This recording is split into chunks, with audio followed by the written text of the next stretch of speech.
Herkese selamlar, saygılar. Bu gün də hər zamanki kimi Güney Azərbaycandan baxış proqramındasınız. Hər pərşənbə Təbriz saatı 9-da biz bu proqramda bu günlərmə 108-ci bölümdəsiniz.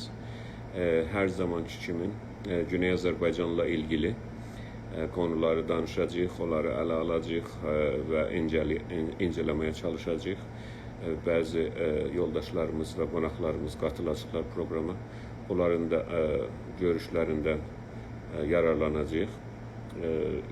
Güney Azərbaycandan baxış proqramı Güney Azərbaycan milli mənfəətlərinin baxış açısından həm Güney Azərbaycanda olan olaylara, həm İranın başqa bölgələrində olan olaylara və bölgədə və dünyada olan gündəm və uzun sürəli məsələlərə yetişir.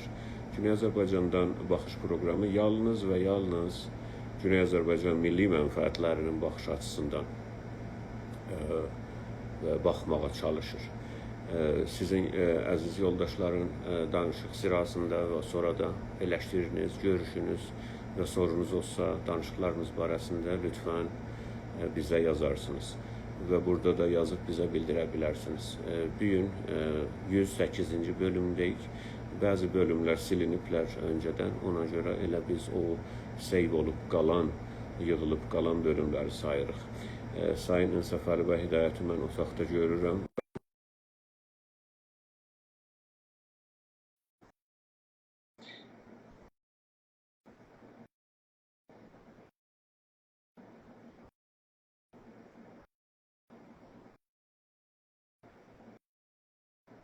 Bəli, İnsaf Əli bəy qatılmışlar. Selamun aleyküm. Hoş gördük. Mən burada yazdım ki, proqramı yayını paylaşalım lütfən. Onu da oraya koydum. Yoldaşlar ki, orada selamlar, saygılar yazırlar, əziz yoldaşlar. Sağ olun. Bizdən də sizə selamlar, saygılar və sevgilər. Öncə bu düzəldək bunu. İnsaf Əli bəy, səs necədir? Lütfən onu. Selamun aleyküm Oğuz bəy. Güç cənabları, necəsiz, yaxçısız. Səs çox yaxçıdır. Oldu. Təşəkkür edirəm, var olun, sağ olun. İnsaf Əli bəy, bu geçən həftə o qədər olaylar olmuş ki, onları danışmaq yəni hər kəs hər yerdən bilgi və xəbər bombardımanı altına alınmış. Bəli, doğrudur. Ancaq biz xəbər ajansı olmadığımıza görə biz Güney Azərbaycanla ilgili bəzi məsələləri danışmalıyıq. Geçən həftə siz yoxudunuz və mən bəzi məsələləri danışmağa çalışdım. Sonra da ki, proqram kəsildi və hətta yığa da bilmədik. Bu gün istəsəniz, yəni o başlıqları mən yazmışam. Bir başlıq mən siz şey göndərdiniz, hamıya istək göndərdiniz qatılmağa. Mən 150 nəfərə istək göndərdim, gəlsin. Danışanda mən göndərim, mən də sağ olun. Yoldaşlar, orada yazmışıq, yayını paylaşalım lütfən ki, daha çox adam canlı olaraq yararlana bilsin. Əlbəttə ki, proqram yığılacaqdır inşallah bu dəfə, 108-ci proqramımız. Sonra da yararlana bilərlər. İnsaf Əli bəy, mən bir başlıq başlayayım, başlığı danışım. Ondan sonra siz görüşünüzü o barədə deyin, böyle qısa gedək. Ondan sonra siz bir başlığı açın və onu danışaq. Yəni bu sırayla. Tamam. Proqramımıza mənə görə yoldaşlarımız, qonaqlarımız qatıla bilərlər. Sayın Salih bəy Yıldırım'a ola bilər qatılsın. Sayın Mahmud bəy Bilgin ola bilər qatılsın. Və biz onlarda qatılsalar, onlarla da danışarıq, keçərlər. Sayın İnsaf Əli və Hidayət, Olimpik dünyada ən çox cərəyan edən məsələlərdəndir. Hər kəs bilir onu. Olimpikdə Fransa dövləti başı örtülü qadınlara yasaq qoymuş, qadağan qoymuş və bu bizə görə qeyri-insani, insana qarşı, insan haqqına qarşı və qadın haqqına qarşıdır. Bizə görə və Amnesty International da Amnesty International da bu barədə bəyaniyyə sadir eləmiş. Bu siz görmüşsünüz. Mən də onu oxumuşam ki, bunu qınamış. Biz də qınayırıq. Fransa dövlətinin davranışını qadınlara qarşı, müsəlmanlara qarşı, doğrusu budur. Müsəlmanlara qarşı və indi hali-hazırda koloni altında, istismar altında, işğal altında saxladığı məmləkətlərin millətlərinə qarşı davranışını biz qınayırıq. Əlbəttə ki, Azərbaycana qarşı, Azərbaycan Cumhuriyyətinə qarşı, Güney Azərbaycan millətinə qarşı geçən 100 il, 150 il Fransanın siyasi eylemlərini biz qınayırıq. Güney Azərbaycana çox zərərdə bulunmuşlar. Biz də Fransanı mərcək altında tutarıq, zərrəbin altında tutarıq və görərik ki, bunlar nə edirlər? Bunlar ki, özlərini insanlığın, insan haqlarının, mədəniyyətin mərkəzi, Frəngistanın mərkəzi bilirlər. Bunlar bir qadın ki, basketbol oynuyor və deyir ki, çünki sən saçını kapatmışsan, sən oynaya bilməzsin. O qadını iki seçeneğin önündə qoyur. Ya həyatının sevdiğini, həyatında en güzel olduğunu, dünyada en iyi, en yaxşı olduğun bir şey var. Onu seçeceksen ya başörtünü seçeceksin. Çox zalimane və çox insanlığa ərz elədim, insan haqqına qarşı bir məsələdir. Halbuki olimpik özü bir dünyada insanlığı, dostluğu yaxınladan bir spor, yəni şeydir, bir eventidir, bir işdir. Və Fransa dövlətinin mənə görə jurisdiksiyində yoxdur, haqqı da yoxdur bunu deməyə. Hər halükarda bu işi görmüş və biz buna qarşıyıq. O tərəfdən də bütün qadınlar için buna yani etiraz etmişlər, bunu da biləsiniz. Və biz əlbəttə ki, zorla, qanunla, quralla heç bir dövlətin bir insanın geyinişinə, davranışına, düşüncəsinə qatılmağı qınayırıq. Ya biri deyək ki, sən başına bir şey örtə bilərsən, ya örtməyəsən. Siz düşünün, gülünc olanı, Səfərli bəy budur ki, düşün elə erkek basketbolunda birisi istəyə bir dəsmal bağlıyor başına. Erkek mesela. Görürsən ki, bağlayırlar. Bəziləri tər üçün bağlayır ya. Tər baxmır. Yəni, mənə görə Fransa dövlətinin nə haqqı var biri deyir ki, sən bunu bağlı. Bir qadın da basketbol oynuyor. Ya hər nə oyun. O zamanacan ki, onun o harifi onu qəbul edir. Bundan basketbolun. Sən kimsən, hansı yerdən sən bu haqqa sahib olubsan. Hicabın və baş örtüsünün olmağına da, olmamağına da kimsənin haqqı yoxdur bizə görə dəxalət eləyən. Bir insanın özünün, öz kültürünün, inanclarının olduğunun, olmadığından dolayı eləyə bilər. Özü istədiyi geyinişi, paltarı, ciyə və hər şeysində buna haqqı yoxdur, mənə görə. Heç bir dövlətin də haqqı yoxdur. Özgürlük zaten budur. O zamana kadar ki siz paltarınızın üstünde yazmamışsınız ki ölüm olsun insaf veya o zamana ki sizin yani öbürüne zarar vermirsiniz. Siz her ne paltar giyebilirsiniz, girin. Bir de ki başka şeyde olimpikte ben gördüm. Resmen erkekler için sicillide onlara kadın yazmışlar. Bütünlükle erkektiler. Ve bütün erkek kaslarıyla yani kadın boksunda ve değişik sporlarda katılmışlar ve onları resmen dövmüşler yani.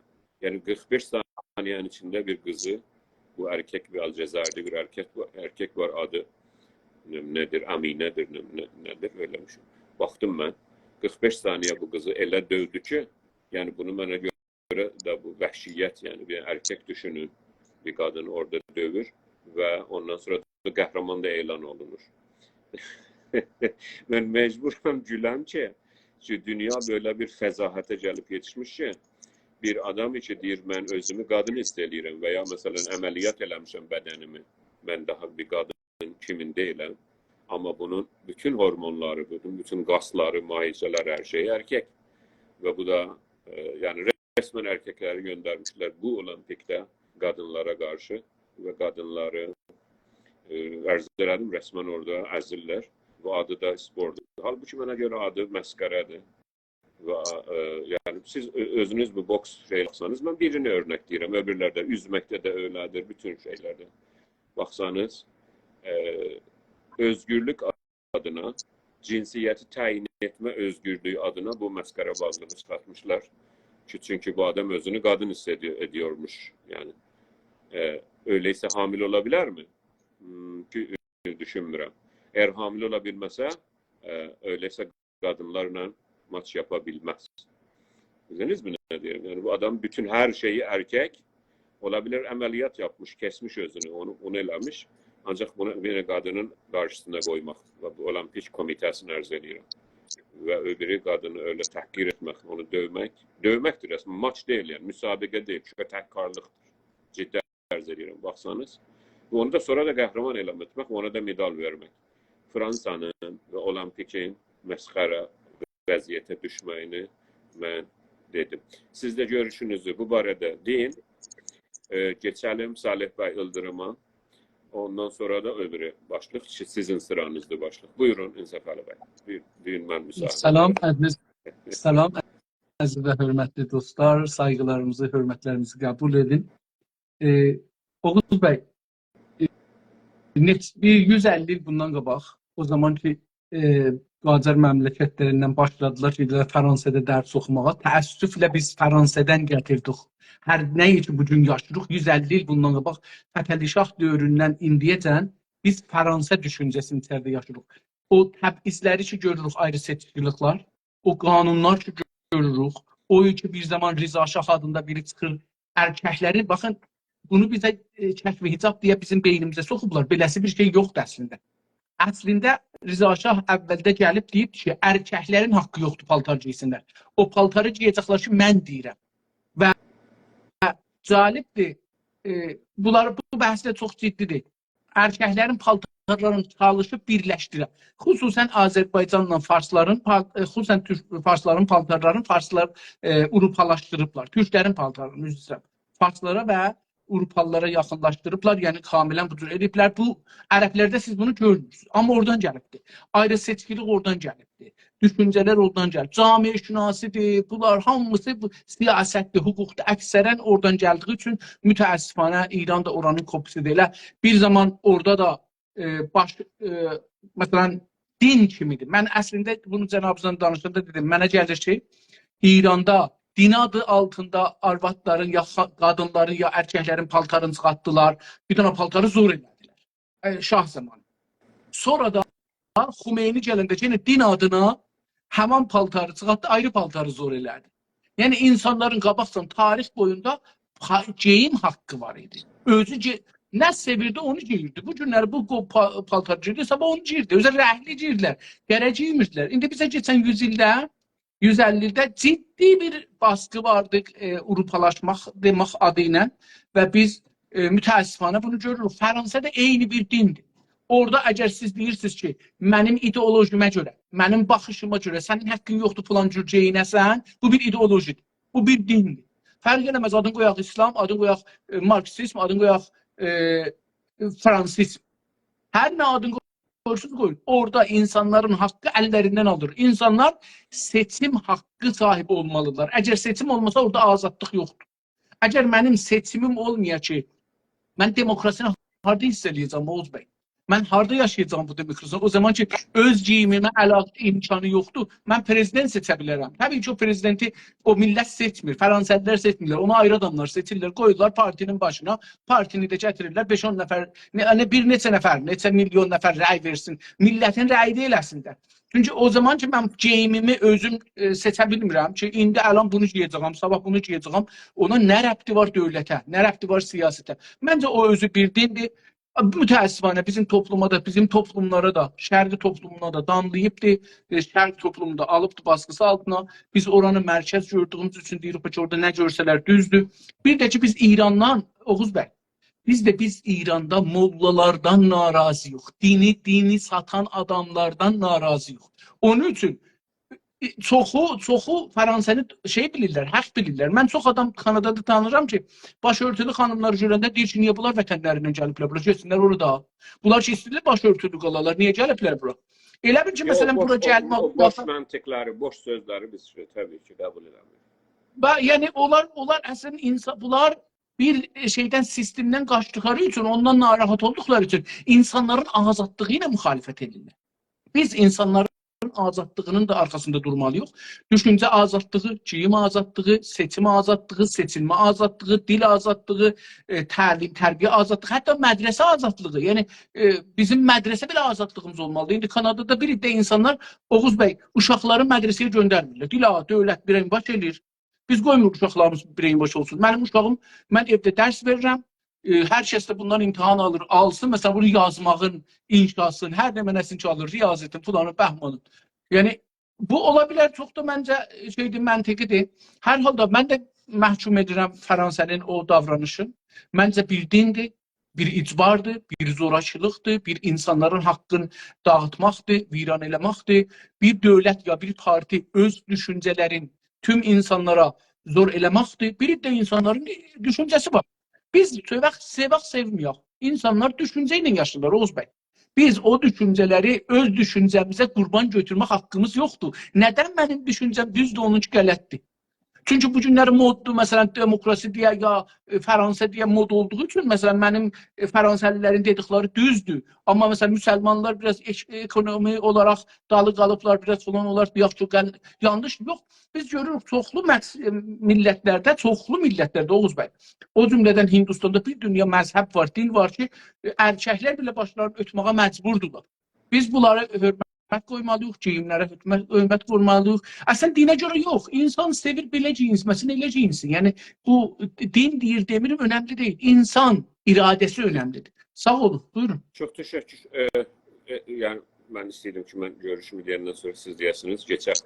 Amma siz gözəl sözlər dediniz. Əlbəttə ki,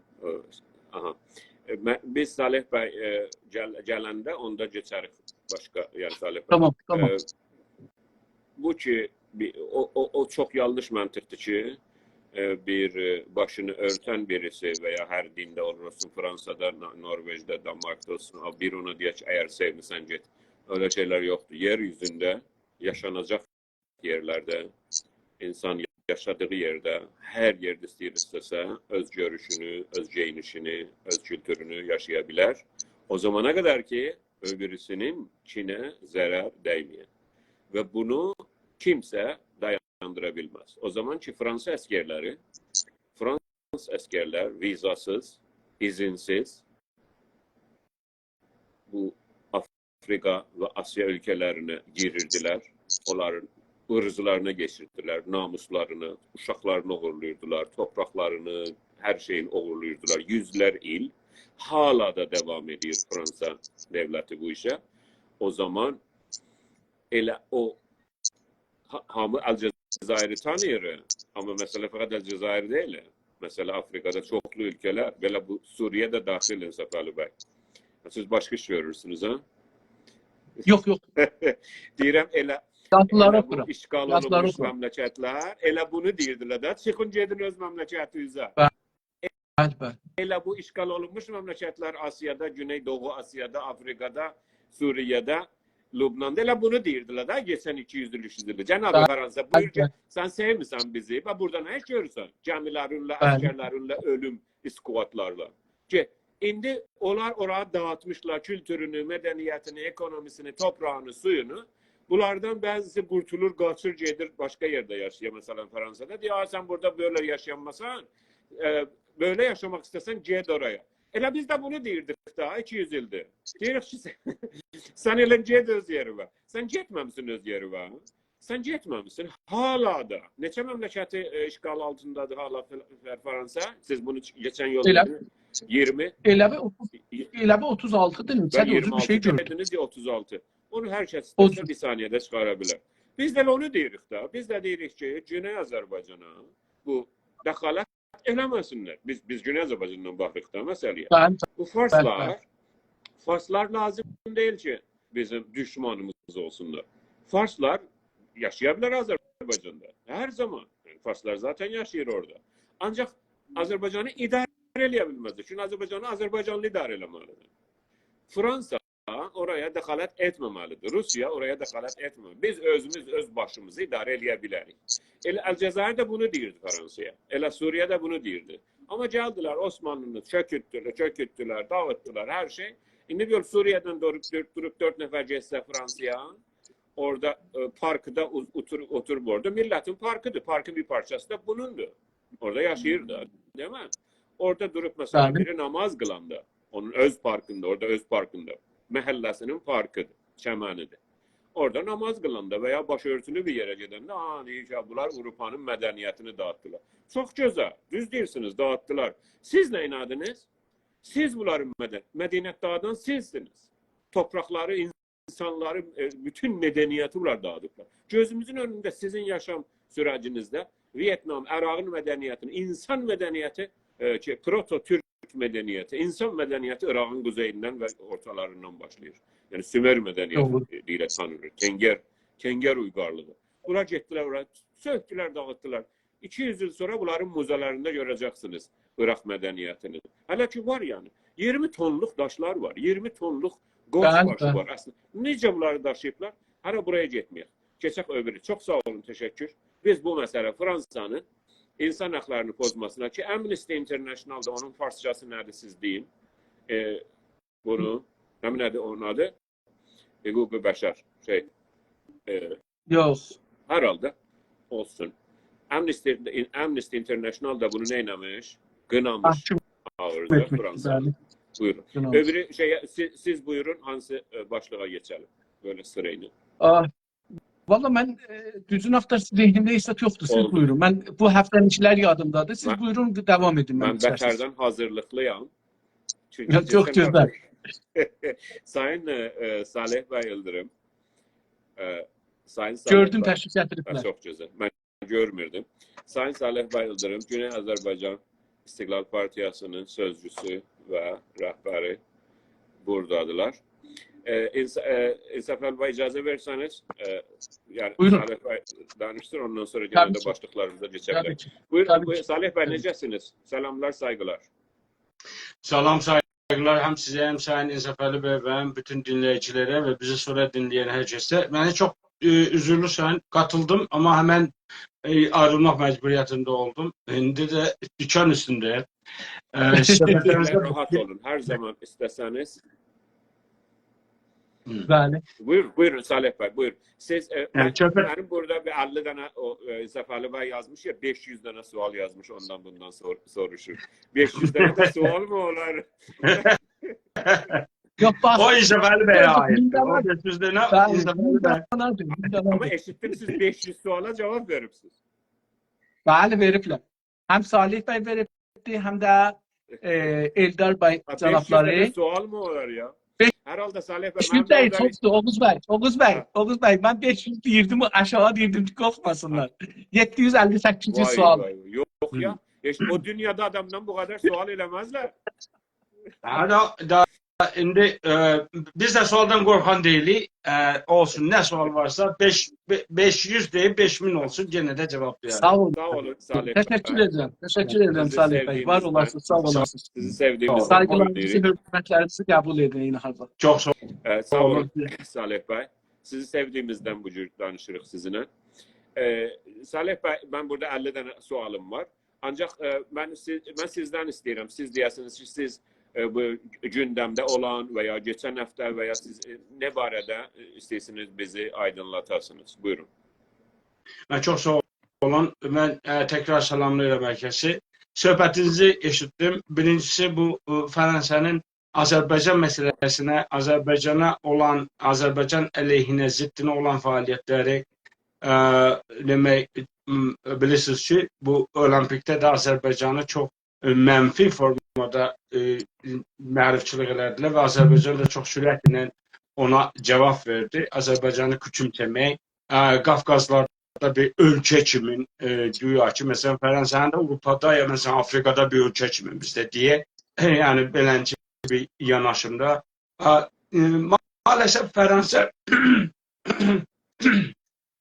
çok özür dilerim. Bizim millətlər, yəni o doğuda, ümumiyyətlə İran adlanan yerdə də hamı Fransaya bir Kəbə kimi baxırlar, azadlıq məhdi kimi, mərkəzi kimi baxırlar. Əslində Fransadan insan haqlarını tapdalayan, demək və cinayət işləyən ölkə yoxdur, qətlam işləyən ölkə yoxdur. Yəni ona tay var ha, amma onun qədər yox. Yəni Fransa Əlcəzairdə milyonlar insanı qətlam elədi. İndinin indisində müstəmirələri vardı, orada kölələri vardı. İndinin indisində, yəni azadlıq gəldi Fransayla, Rönesans gəldi Fransada, dəyişiklik. Hamı da oradan fakt gətirir. Fransada filan qanunu qoyublar, filan qanunu qoyublar, o filan qanunu sadəcə özləri üçün qoyublar. İndi Fransada insan haqları şiddətlə tapdalanmaqdadır. Yəni illərdir, baxın, birincisi o qondarma erməni soyqurumuna etiraz edənləri şeyə qoydu, hapis qoydu, tutuqlama qoydu, cəza qoydu, cərimə qoydu. Çadıra örtənlərə Türkiyəni bir zaman basmışlar, hamısı ki, Türkiyədə belə çarqat məhdudiyyəti və ya geyim məhdudiyyəti və ya filan vardı. Demokrasi mərkəzidirsə insanların örtüyünə, geyiminə müdaxilə edir. Fransa, Avropada olur bu. Bu, məsələn, İranda, Afqanistanda olmur, Avropada olur. Demək ki, onlar da Afqanistan səviyyəsində, İran səviyyəsində kültürə malikdirlər. Və bu son olimpikdə də qadınları, voleybolçuları qoymadılar. Geyim, hətta onlar da qəşəng bir dənə tərhləri var, istəyirlər ki, ayrı bir olimpik yarasını. Yəni, beləliklə bunları qırmaq lazımdır. Avropa sentrik baxış, Avropa mərkəzli baxış bizi bədbəxt edir. Hər şeyi onlarla ölçmüşük. Fransanın ölçüsü özü üçündür, bizim üçün deyil ki. O bizlərə insan baxmır ki. Mənim üzümə deyiblər fransızlarına. Mən görüşmüşəm, danışmışam. Bilmirlər ki, bilirsiniz də, Quebec özü Fransadan gəlmişlərdir da, Fransanın elə davamıdır. Deyirlər ki, biz sizə az nəcatpərəstdir, rasistdir. Bizə bir az rasistlər. Məsələn, qərələrə daha çoxdurlar, ərəblərə daha çoxdurlar, məsələn, o birisilərə. Yəni, özləri də rasist olduqlarını danmır. İndi amma maalesef bəzilərinə bu olubdur nə? Bu Fransa olubdur azadlığın məhdi və hər bir şeydə istəyirlər, məsələn, Fransədəki bir yazardan ya bir siyasətçidən fakt gətirərək bizim, yəni cinayətkarlardan. Və bu gün də Qafqazları bilirsiniz ki, qarışdırmaqdadır. Yəni, Ermənistan əsasında Zəngəzur koridorunun açılmasına Ermənistanı mane olan Fransadır daha çox. Və bu son günlərdə də Fransa ilə Amerikanın birlikdə orada demək, nümayiş verməsi, hərbi nümayiş verməsi təbii ki, ciddi formada narahatçılıq icad edib və biz məhkum edirik bunu. Onların Qafqazda müdaxiləsini məhkum edirik. Ermənistan ağla gəlməlidir. Qonşuları ilə, bizlə, Azərbaycanla, Türkiyə ilə. Yəni, bunu bilməlidir əsasında. Fəqat Azərbaycan Türkiye iki dövlət deyil və üçüncü dövlət də və Güney Azərbaycanla da anlaşmalıdır. Yəni ki, bunu dərk eləməlidir ki, Güney Azərbaycan gəlir. Yəni, səni belə dünya yığışağı orada sənə bir şey eləyə bilməz. Bunlarla həll eləməlisən, idarə eləməlisən. Qafqazda problem yaratmağa çalışırlar və bu Fransanın ümumiyyətdə hər yerdə müdaxiləsi kimi bilirsiniz ki, indinin indisində neçə bunun müstəmirəsi var bu anda. Beləncə bir ölkənin azadlıqdan, insan hüququndan danışmağa haqqı yoxdur və biz bunu məhkum edirik. Öyle. Mənim əsas dayanacağım, toxunmaq istədiyim fürsət üçün bəlkə kəsilə bilər gündəlik məsələlərdən. İran işğal rejiminin sözdə prezident seçkilərinin sonucunda, sözdə də onun and içməsi və bir seri bizim Azərbaycan millətçilərini ixfal eləməkləri, yəni mən ixfal deyirəm buna, çünki həqiqətən ixfal oldular. Yəni demək ki, bizim o millətçi dediyimiz, aydın dediyimiz kəsim əsla Azərbaycan ilkələri ilə, Azərbaycan düşüncəsi ilə, Azərbaycan mərkəzliliyi ilə o qədər də yəni ilgili deyildi. Sadəcə Kovan kimin dedi, o necə deyərlər,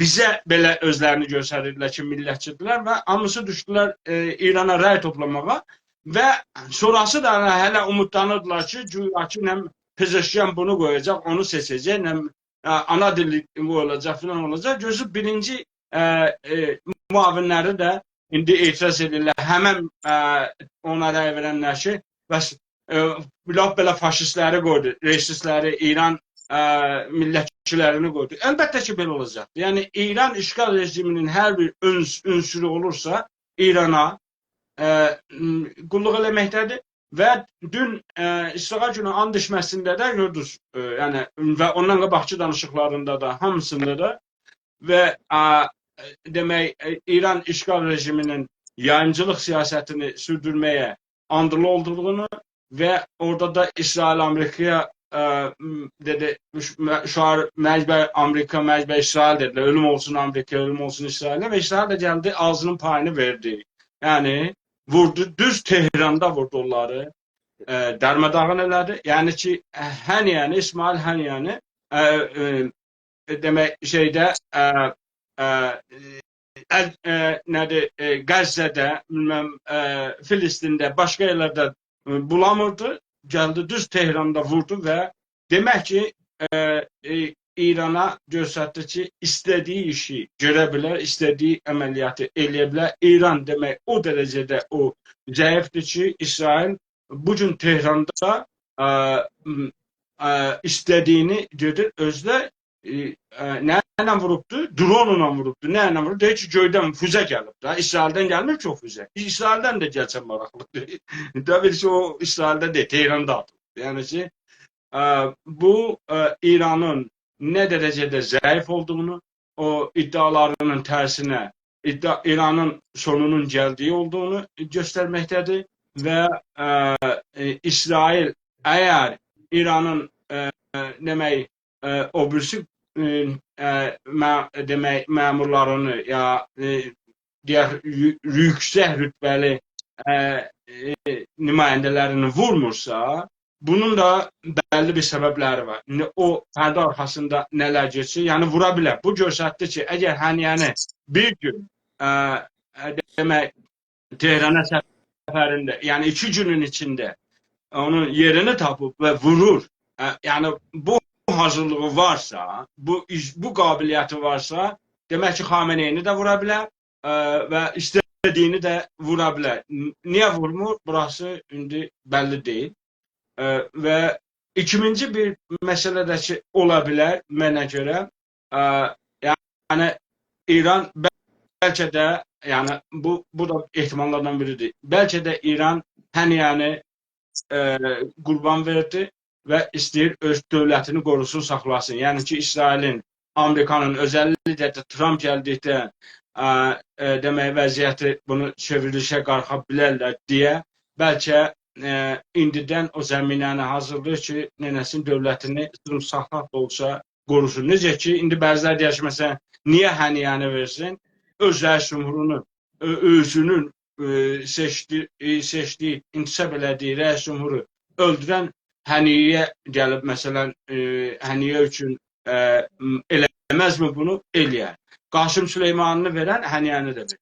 Yəni, bu, hətta o generalını ki, demək, Suriyədə var. Yəni, İsrail 3 dənə eş zamanlı əməliyyat edir. Biri Lübnanda Hizbullahın rəhbərini vurdu, biri Suriyədə İranın ən yüksək rütbəli generalını vurdu və biri də Haniyəni Tehranda vurdu. Özdə 24 saat çəkmədi. Bunların hamısı 24 saatin içində oldu. Yəni bu demək, İsrailin İrana bir Pezeşkiyanın o məcbər İsrailinə bir cavabıdır deyə düşünürəm. Bəli. Salih bəy, yəni indiki Pezeşkiyanla danışırsınız və bu hadisədən, bu Haniyə hadisəsindən nə cür oldu ki, bu Pezeşkiyan Paşinyanla görüşdü, elə prezident olub olmamış və Haniyə ilə 2 dənə qətərdən Azərbaycan düşmanı. Onu biz deyil. Oğuz bəy, onu biz deyil. Ona rəy toplayan sözdə Azərbaycan millətçiləri cavab verməlidirlər. Biz bilirdik Pezeşkiyan, biz əvvəlindən demişdik ki, bu rejimə qulluq edən Azərbaycan düşmanıdır, Türk düşmanıdır, Türk olacaq. Yəni orada hakimiyyətdə olan demək, Xameneyi məyə bundan Türk deyilmi? Bundan daha da güclüdür. Yəni ki, hər daim Hər halda, yəni genetik olaraq indi kökən bunlar ki, Pezeşkiyanın gəlməsini bir Azərbaycan yönlü dəyişik olacaq, Türklər hakimiyyətə gəlir, aynən Azərbaycan falan olacaq. Bunu onu təbliğ edənlər də məlidir. Biz deyil, biz bilirdik böyle olacaq. O zaten Pezeşkiyan demək Qarabağ Savaşında, Qurtuluş Savaşında Azərbaycana ədələmişdi və hətta dəfələrcə Pezeşkiyan iddia edibdir ki, Azərbaycan İranın parçasıdır. Yəni Azərbaycan Cumhuriyyətini. Yəni bunların bizə təəccüblü deyildi ki, Paşinyanla görüşməsi. Sadəcə bir seriləri zihniyət düzəltmək istəyirdilər ki, Pezeşkiyan gəlir, Türklərin hüququ bərpa olacaq, Türk dövlətləri güclənəcək. Hətta bəziləri məsələn Azərbaycanda başlamışlar ki, Azərbaycan dövlətinə tövsiyə edirdilər ki, bəs Azərbaycan gəl yumuşana gedə bunlarla və bunları dəvət edirlər Türk birliyinə, Türk dövlətləri birliyinə falan. Amma o öz yolunu gedir. Çünki onun İranın ümumiyyətlə mənfəəti oradadır. İran Türk düşmançılığında, Azərbaycan düşmançılığında da qoruna bilər. Azərbaycana bizlərlə yumuşaq yanaşırsa İran dağılar. Onu qəşəng bilir. O yüzden de birinci Paşinyan'la görüştü, Haniya'yla görüştü ve bunlardan biz takip edemirik ve biz de cevapdeh değiliz. Çünkü biz təhrim eləmişdik. Biz bəri başından herkes, hangi milletten olursa olsun İran işgal rejiminin amil ve nümayəndəsidir diye onu düşman elan edip ona ray toplayanlara da dedi ki İran işgal rejiminə xidmət və Azərbaycana xiyanətdə ittiham eləmiş demişdi və elədir də onun üzərində də durur. Biz kimsənin də adından, sanından, dursun ləqəbindən mən məsələn 20 ildir qələm yazmışım, biri də 20 ildir ibadət edibdi, 20 ildir belə yaxşı yaşayıbdı, amma 20 ilin sonunda da gelib bir cinayət işləyib. Birini öldürübdü, birinin malını oğurlubdu. Yaxşı məsələn çünki 20 il qabaqca məsələn filan işi görmüşdü, bunu deməyin. Yazıbsan, nənəmisən, amma bugün xatanın içindəsən. Bir dənə Azərbaycana bir böyük zərbə vurdular. Bütün demək imkanları ilə getdilər bir İran işgal rejiminə, Azərbaycan xalqının əlbəttə böyük hissəni çəkə bilmədilər. Yəni amma hər bir adamı da çəkmiş olsalar, o bir adam qədər İrana xidmət elədilər və Azərbaycana xidmət elədilər. Onlar cavab verməlidirlər. Biz deyil. Biz bu məsələdən cavabdeh deyilik. Çünki demək Pezeşkiyan ya Paşinyan elə bizə eyni məsələdir. İkisi də düşmən mövqeyindən düşməni təmsil etməkdədirlər və bizim məsələmizdir. Buyur. Mən bir dənə də sual soruşum, sonra yəni sizin dəyərli vaxtınızdan istifadə eləmiş olaq. Xamenei demiş ki, Zəngəzur koridoru Ermənistanın zərərinədir. Mən biraz şaşırdım ki, Xamenei Ermənistanın rəsmiyyəti, yəni orasını bilmədim. Ancaq cümlə budur. Deyir ki, farsça, Məsir-i Zəngəzur be zərəri koridor da demir. Məsir-i Zəngəzur be zərəri Ermənistanız. Əlbəttə onun görüşüdür. Ancaq məsələ budur ki, yəni o demək ki, Popdan daha çox katolik olur burada. Bu mərasim ki, bu Pezeşkiyanın Pezeşkiyanı təfxiz elədi, mərasimi təfxiz elədi və Pezeşkiyanı təfxiz eləyəndən sonra Pezeşkiyan da şeylə görüşdü. Tənqid elədi, təfxiz eləmədi. Ne? Yox, tənfiz elədi, təfxiz eləmədi. Mən bilmədim. Hər halda, yəni indi təfxiz eləmiş ya tənfiz eləmiş, ikisindən aynı olur, aynı yerə gedir. Çünki o ki Pezeşkiyanı tənfiz eləyəndən sonra o Məhəmməd Şahın şeyində yazmışdı, biz onu oxuyardıq o zaman qanun əsasında ki, səltənət muhibət ist ilahi ki, az tərəf Xudavənd be şəxs şahənşah təfviz şudə است. Mən beynim o təfvizə getdi. Ona görə təfxiz dedim. Hər halda şey eləmiş, nə bilən, tənfiz eləmiş. Təfxiz eləməmiş. Orasını bilmirik. Hər halda bunu tənfiz eləyəndən sonra Bu da Paşinyanla görüşmüş. Size göre o tərəfdən də Sayın Salih Bey, o tərəfdən də Azərbaycanla Ermənistan büyün mərzlərin, sınırların, o sərhədlərin barışına yetişmişlər. Yəni Azərbaycanın bətərdən mənfəəti nədir bu barış? Ermənistan millətinin bətərdən mənfəəti nədir? O bölgədə, Qafqazlarda nə qədər sülh olsa, barış olsa, rifah olsa, Erməni milləti, Gürcü milləti, Azərbaycan milləti yaxşı yaşar və İrana bağlılıq az olar. Rusiyaya bağlılıq az olar, Fransaya bağlılıq az olar. Çünki yaxşı yaşarlar. Amma yox, ədavət çox olsa, bunlar mecburdur gedərlər Hindistandan neçə 100 milyon dolarlıq, 600 milyon dolarlıq silah alırlar. Və ya İrandan bilirsiniz Salih Bey, geçən həftə bunu istəydik danışaq, sizinlə də danışdıq. İrandan 500 milyon dolarlıq, yəni onu ədəddir ki, deyilib, biz bilmirik ki, nə qədər silah Ermənistana gedir. Bu mərasimi təfvizdən sonra bunun həmən Paşinyanla görüşməsi və bu müqavilələrin 500 milyon, yarım bilyon dolarlıq müqavilələrin bölgədə tansiyonu qaldırmağını və o gələcəkdə qaldıracağını görür müsünüz sizə görə Salih Bey? Yəni bu tərəf Fransadır, İrandır, Hindistan istəyir şeyi qaldırsın, o hərarəti qaldırsın, tensionu, tansiyonu məntəqədə, Qafqazlarda qaldırsın və bu Azərbaycana zərərdir, Güney Azərbaycana. O tərəfdən orada rifah olsa, yaxşı olsa, ermənilər hətta belə yaxşı yaşasalar, Azərbaycana yaxşıdır, Güney Azərbaycana da yaxşıdır bu. Bu barədə sizin görüşünüzü bilmək istərəm. Çox sağ olun. Əvvəla Xameneyi bu birinci dəfə deyil. Xameneyi dəfələrlə deyibdir ki, demək, sərhədlər, yəni bugünkü mövcud ona görə İran-Ermənistan sərhəddir, qırmızı xəttimizdir. Bunu heç bir vəziyyətdə pozulmasına müsaade etməyəcək. Yadakı İran-Ermənistan sərhəddi yoxdur. Azərbaycan-Ermənistan sərhəddi var. Orada Güney Azərbaycandır, İranın işğalındadır. O bir tərəfdə Azərbaycan. Yəni ki, və nəhayətdə də elə Azərbaycan. Ermənistan, indi Ermənistanda bir seri aşırı qruplar demək, daha çox bu Zəngəzur məsələsini mane olmağa çalışırlar. İranın təbii ki, təhriki ilə və bu İranın zərərinədir, Ermənistanın deyil. Zəngəzur koridoru əslində Ermənistana subatlığı gətirər, barışı gətirər, Ermənistana ekonomi gətirər, mənfəət yetirər və Ermənistan bunu öyrəndir ki, yəni öyrənməlidir mənə görə. Azərbaycan Türkiyə ilə savaşaraq yaşaya bilməz. Onun bunun pulu ilə demək, nə qədər yaşayarsan? 5 gün, 3 gün, 5 il ondan sonra onlar da nəfəsdən düşərlər və saxlamazlar. Yəni diaspora nə qədər kömək eləyəcəkdir. Amma burada əgər sizin dediyiniz kimi barış olursa ki, getməkdədir bu barış məsələsi prosesi getməkdədir və Azərbaycan daha çox istəyir, normallaşmanı istəyir.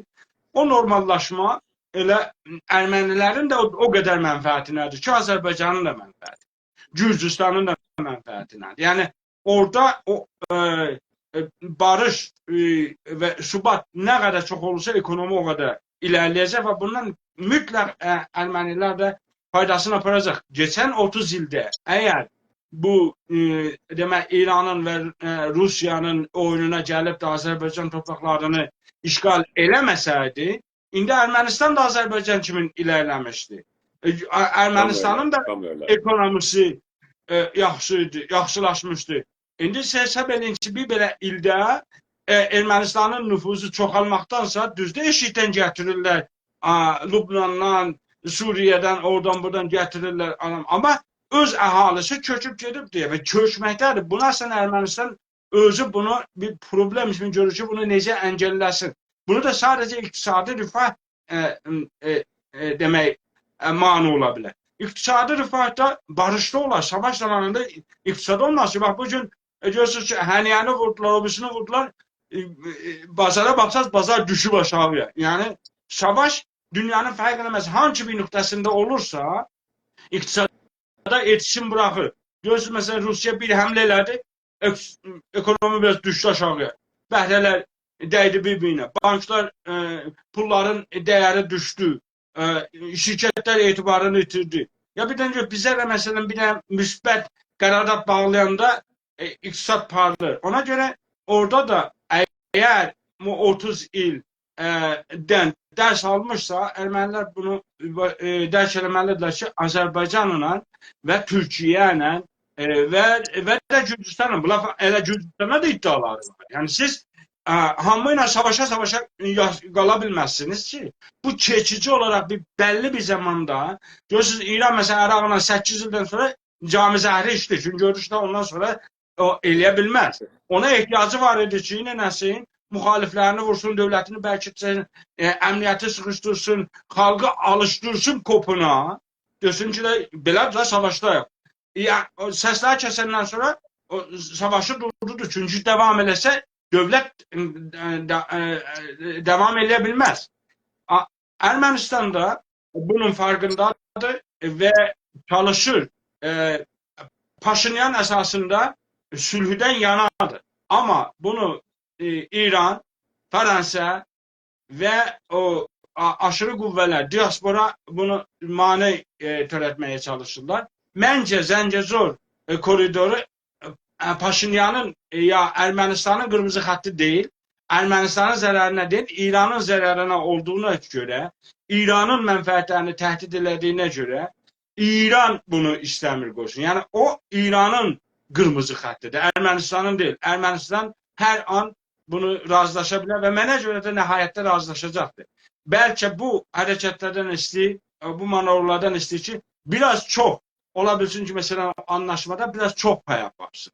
Yəni o köprüdən, o koridordan keçəcək, faiz çalacaq, nə verəcəkdir Azərbaycan ona? Ya istəklərdə biraz, məsələn, sərhəddə, bu müzakirələrdə nənəsin, biraz çox pay aparsın deyə bu hərəkətlərdədir. Mənə görə nəhayətdə Ermənistan bunu, Ermənistanın bir çoxunluğu, yəni siyasətçilərindən çoxunluğu bunu görməkdədir və o Terpetrasyanın o sözünə qayıdıram ki, elə o zaman savaş başlarında demişdi ki, bunu bir an əvvəl durdurmamız lazımdır. Çünki ayağımızın altında bir dev yatıbdır. Bu dev ayılça, o dev də Güney Azərbaycandır. Bu dev ayılça bizi yox olur. İndi Ermənistan bu hadisələrdən əvvəl bu məsələni həll eləməsi xeyrinədir. Yoxsa İranın, Fransanın oyununa gəlib də bu demək, orada əmniyyətsizliyi və ya sərhəd pozuntuluğuna qalxarsa, təbii ki, çox çəkməz. Yəni, Güney Azərbaycan müstəqil olacaqdır və müstəqil olandan sonra onda Ermənistan daha az payla burada. Yəni, daha izolə bir formada və daha az payla, yəni təhmil olacaq sərhədlər.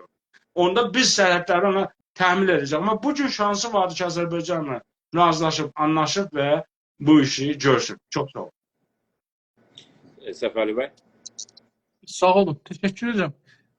Mənim bir xas sualım yoxdur, amma bu əmniyyətə görə indi İranda çox belə deyirlər əmniyyət var. Biz məsələn Əraqdan, Suriyədən, Lübnandan əmniyyətimiz çoxdur.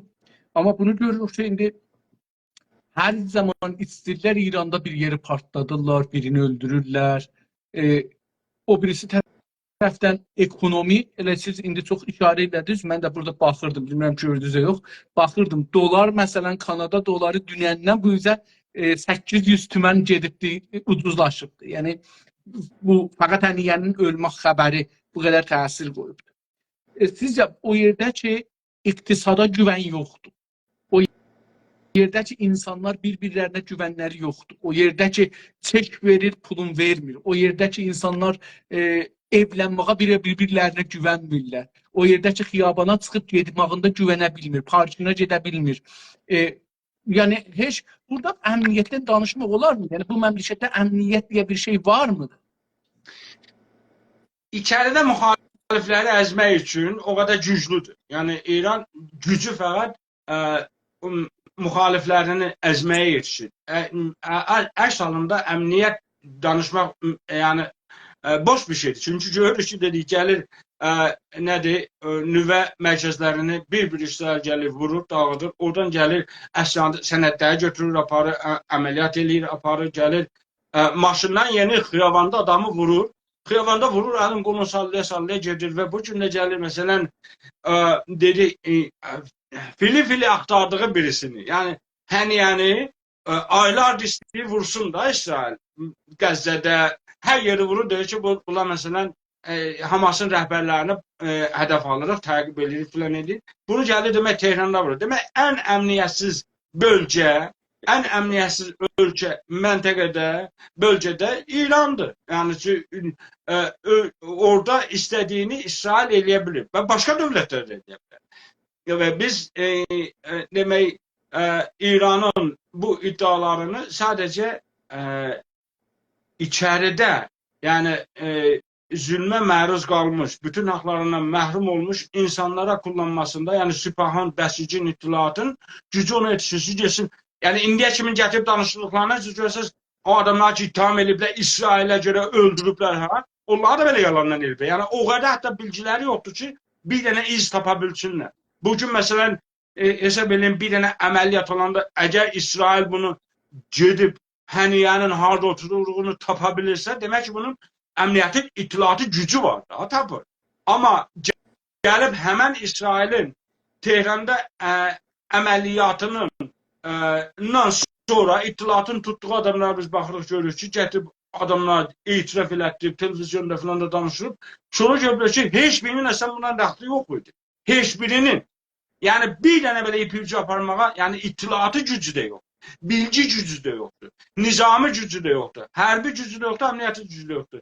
İran əslində sadəcə xalqı qorxutmaqla, o da vəhşət göstərməklə, yəni şiddət göstərməklə, xiyabanda əliyanı, silahsız insanları vəhşicəsinə vurmaqla qorxu yaradır, bu qorxunun üzərində durur. Yəni o güc qorxusu, yaratdığı qorxunun üzərindədir. Təbii ki, bu qorxu oradakı silahsız demək, məzlum insanlara keçər. Amma bu İsrailə, Azərbaycana, Türkiyəyə və ya başqa dövlətlərə keçərli deyil. Ona görə də gəlir İsrail orada vurur, dağılır. Mənə görə ki, daha böyük. Mən hətta yəni, o Həniyəni vurandan sonra bu fikirdəyəm ki, İsrail əgər İranın bir seri adamlarını vurmursa, bir seri siyasi planları var, ona görə vurmur. Yoxsa vura bilər, vurmaya bilməz deyil. Nüvə mərkəzlərini də o nüqtəyə görsə ki, yetişir ki, nüvə istehsal eləsin, vuracaqdır. Yəni, İsrailin İran adlanan yerdə bu açıq fəaliyyəti, bu güclü fəaliyyəti göstərir ki, İranda dövlət deyə, yəni əmniyyət deyə başqa dövlətlərə qarşı əmniyyət sağlayacaq bir gücü yoxdur. Danışmaq Salih mən buna ilgili deyim. Salih bəy, geçən 2 həftədə 30 insanı İran dövləti edam etmiş. Bunların adları bəllidir. Geçən 10 gün ila 2 həftədə. İran dövləti dünyada ən bəzən birinci gəlir, bəzən ikinci gəlir Çindən sonra. Ən çox edam edən və insanın canını alan yəni dövlətdir. 5 aydan çoxdur ki, bəzi Azərbaycan aktivistlərini, özlərinin dediyi kimi mədəni aktivistləri, onlar ki, mesela bir yerdə bir şey yazmış, bir saytda, yəni Instagramda bir şey. Əzimi Qədim kimin, Kərim İsmailzadə kimin, Kərim Boksor deyilən, Tahir Nəqəvi kimin. Bunları bəzilərini yəni tanıyıram, görüşmüşəm, bəzən tartışmışıq. Düşüncələrimiz əslən bir-birinə yəni uymur.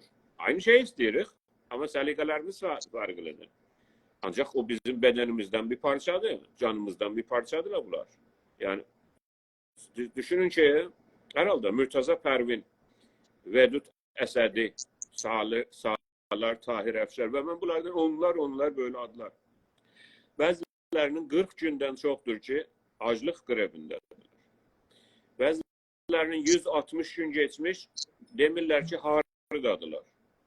Yəni, bu vəziyyətdə sizin söz dediniz ya ki, İran dövləti, işğalçı dövləti gücü elə o qəfəsin içində o zəiflərə yetişir. Tahir Nəqəvi kimi. Tahir Nəqəvi ilə üçün dəfələrcə tartışmamız olmuş düşüncələrine qarşı düşüncələrimiz var. Ancaq önemli deyil. O əzizimizdir. Ve öyle o zulüm ona olmamalıdır. Bu barədə, yani sizin sözünüzə qüvvət dedim bunu. Mürtəza Pərvinin məhkəmədə dediyi bir cümlə deyəcəyim və İnsaf Əli bəyin sözünü kəsdim, üzr diləyərək İnsaf Əli bəy devam etsin. Deyir, mənim cürmüm, demiş Mürtəza Pərvin, mənim elə cürmüm odur ki, elə bu cür, bu yani Türk olarak anamdan doğulmuşam. Başka bir cürmüm yoktu ki deyir. Yani cürmüm budur. Başka bir cürüm yok yani. Zaten Türkçem, Türkçe yazacağım. Türkçem bir şey yazacağım orada öz milleti menfaatini. Öyle ona göre de ben mücrimim. Yani bu adamların hiç adını çektim ve onlar hiç adını çekmirik ve onlar ve yüzler. Bunların cürmü aslında hiçbir dünyanın hiçbir yerinde bunların cürmü yoktu. Cürmü elə varlıqlarıdır. İran devleti bunları istəmir. Çünki bunlar o kadar incisin ki çıksınlar, tərk eləsinlər, geçsinlər hər yerdə danışsınlar, uzaktan bağırsınlar. Veya da xəfələnsinlər, boğulsunlar orada,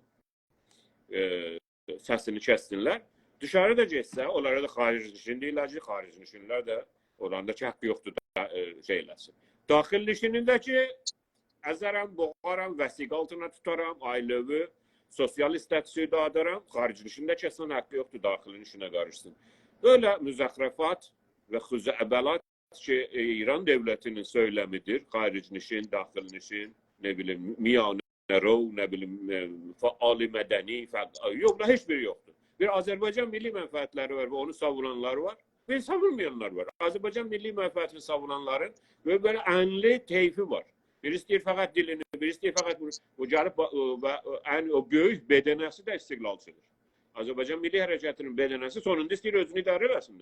Kimsə istəmir ki, bu zənciri çəkməni.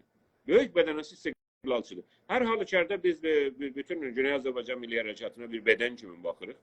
Və bu böyle ki, bunları tutublar. Və sizin sözünüzün qüvvətinə ki, bunların gücü bunlara yetişir. Yoxsa ciddi bir itilaati, əmniyyəti, nizami, siyasi, əqidəti gücünə qarşılaşanda bunlar tez pıslanırlar. Ne diyorlar bu? Öyle bir söz var. Tez pısırıq olurlar. Buyurun İnsaf Əli bəy. Sağ olun. Sizin söhbətinizin davamında Əbdüləziz Əzimi Qədim Molla, Azərbaycanlı Molla bugün bir yazı yazıb zindandan verib eşiyə. Zahirən belə gəlir ki, bir iddə eşikdə ya içəridə, fərq elmir. Yəni zindandan eşikdə olanlar, o dörd divarın arasından böyük zindanda olan insanlar onların tərəfindən danışırdılar. Yəni tutulanların, zindanda tutulanların tərəfindən danışıblar. Bəzi şeyləri qoydurublar onların boynuna. İçəridən bir məktub yazıb ki, lütfən icazə verin, biz içəridə Vizarət İttilaatın oyunlarına qurban aparmayın bizi. Qoyun biz buraları Vizarət İttilaatı muhar eləyək. Biz içəridə başarırıq muhar eləyək. Amma eşikdə, yəni zindandan eşikdə olan, məsələn, yaxşı Təbrizdə, Ərdəbildə, Tehranda, hər yerdə bir-iki danışır, onların adına danışır. Ya biri zindandan çıxıbdı, özü məhkum olubdu, ya özü mühakim olubdu, məhkum olub, məsələn, neçə il zindana, gəlir deyir ki, Əzimi Qədim filan deyib, Bəhmandı filan işi görüb, filan işi görməyib. Yəni, onların tərəfindən bir ittihamları yaradırlar, qoyurlar onların boynuna. Ehtimalən bu da mənim nəzərimdir. Belə nəzərə gəldir ki, istirlər onları, yəni o zindanda olanlar ki, heç bir ittihamda burada nə Vizarət İttilaat olaraq qoya bilibdir, nə o birisilər, sipahi pasların. Heç birisi onlara hələ feylər ittihamı vurub mühakimə eləyə bilməyiblər, çıxada bilməyiblər ora. Əzimi Qədim bunu yazır. Amma zahirən belə nəzərə gəlir ki, bir iddə adamlar onlara zindandan boşa ötürürlər eşiyə, gedin siz eşikdə, bunlara pərvəndə düzəldin. Siz deyin ki, bunlar məsələn filan işdi, Bəhman işdə əlləri vardı, biz onları sizə istinadən müttəhəmliyək və çəkəksəyək. Bu bir dənə bir şeydir ki, gedir qabağa. Amma qeydək sözümüzə Salih bəy, cənabınızdan sual soruşacağım. Siyasətdə iki cürə siyasətmədar var. Silahlı siyasətmədar, silahsız siyasətmədar. Birinə deyirlər ordu, ordu komandanları, birinə deyirlər siyasi, Vizarət-i Xaricə, nə bilim, filan, Bəhman. İndi görürük ki, İsrail İranın silahlı siyasilərin öldürür. Yəni, baxsaq geçən ikilə, görürük ki, generalların %50'si ölübdür. Baş generalları. Yəni, və indi məsələn, mənim nəzərimə gəlir ki, 4-5-i qaldı. Bunları da vursalar, əslində sipah-paslar, ancaq hamısı əmələn generallar yox olur. Yəni, 3 generallar yox olur. İndi sizin nəzərinizdən, əcəba İsrailin belə bir planı ola bilərmi ki, silahlı siyasət mədarları əvvəl ötürsün, meydandan çıxasın, həm müzakirədə, həm də lazım olsa içəridəki o silahsızları belə daha öldürmək, içəridə ya eşikdə fərq edilməz, öldürmək daha rahatdır. Siz nəzərinizdə bunu necə görürsünüz? Bu teorini, bu təhlillə necə baxırsınız? Çox sağ olun. Əvvəl Oğuz bəyin işarələri və sizin də vurguladığınız məhbus soydaşlarımıza qədim. Təbii ki, heç kimsəni heç bir bəhanə ilə İran işğal rejimini tutuqlama haqqı yox. Yəni, bu işğal rejimidir. Orada mühakimə olunacaq, ittiham vurulacaq, İran işğal rejiminə vurulmalıdır. Nəinki o gəlsin bizimkilərə vursun və birini də gətirsin, desin ki, filan kəs bunu eləyib, bu bizi ya bunların suçu vardır. Heç kimsənin, əsas suçu olanı da İranın haqqı yoxdur tutuklasın. Onu Azərbaycan işğal altında olduğu üçün İranın tutukladığı hər kəs haqsız yerə tutuklanıbdır və məhkumdur, dərhal da buraxmalıdır. Yəni, bu qədər. Buna bizim baxışımız budur. Hər kəs olursa, indi fikrindən dolayı, siyasətindən dolayı, başqa məsələlərdən dolayı tutuklanıbsa, o İran işğal rejimi cavabdehdir. İran işğal rejiminin orada haqqı yoxdur. Nəinki ədalət icra eləsin, gəlsin, bəziləri deyirlər ki, açıq məhkəmə, bilməm nə, vəkil gəlsin. Onun mühakimə eləmə haqqı yoxdur ki. Sən illegaldır, bax, qanunsuzdur. Onun buna ümumiyyətlə bu haqqı verməyin ona ki, gəl açıq məhkəmə elə. Demək, ondan sonra ona haqqı verirsən.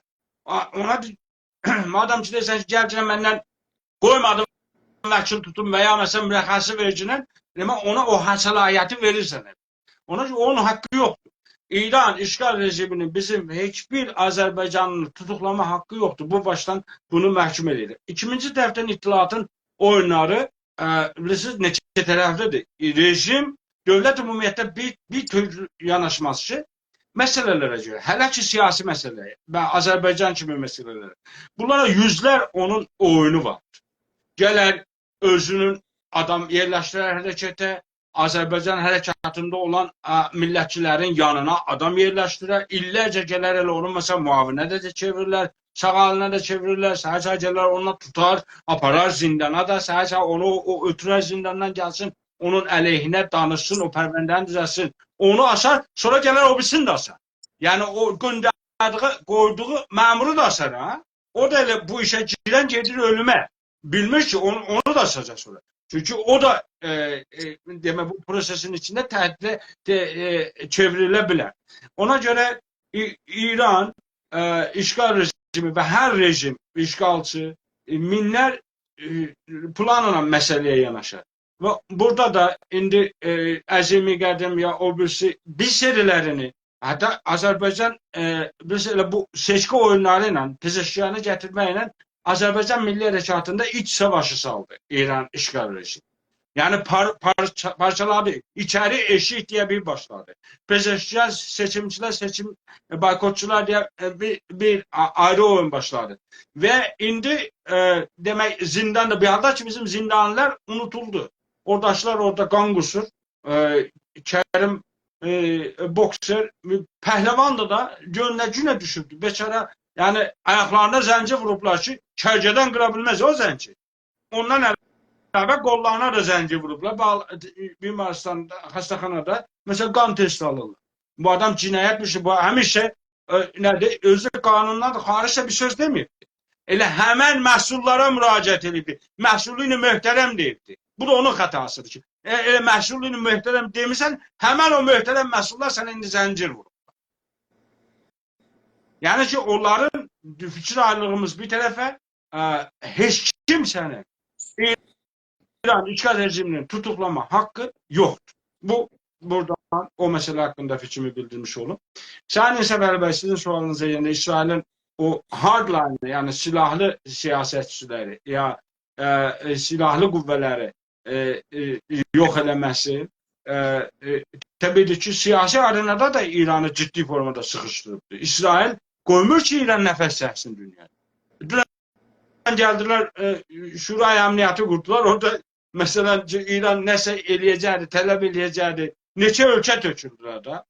Ama qoymadı ki, heç birisi bir nəfəsini alsın. Yəni siyasi arenada da elə o dərəcədə güclü qalib gəlir və əlbəttə ki, bu ki İranın hər hansı bir generalı ya o hərbiçisi ki təhdid ola bilər, bilafasitə yox edir. Yəni və elə o eyni zamanda da siyasilərə deyir ki, gərək dediyimə, yəni dikdə elədiyini bunu gərək eləyəsin. İndi həm masada, yəni o sizin teoriniz doğrudur.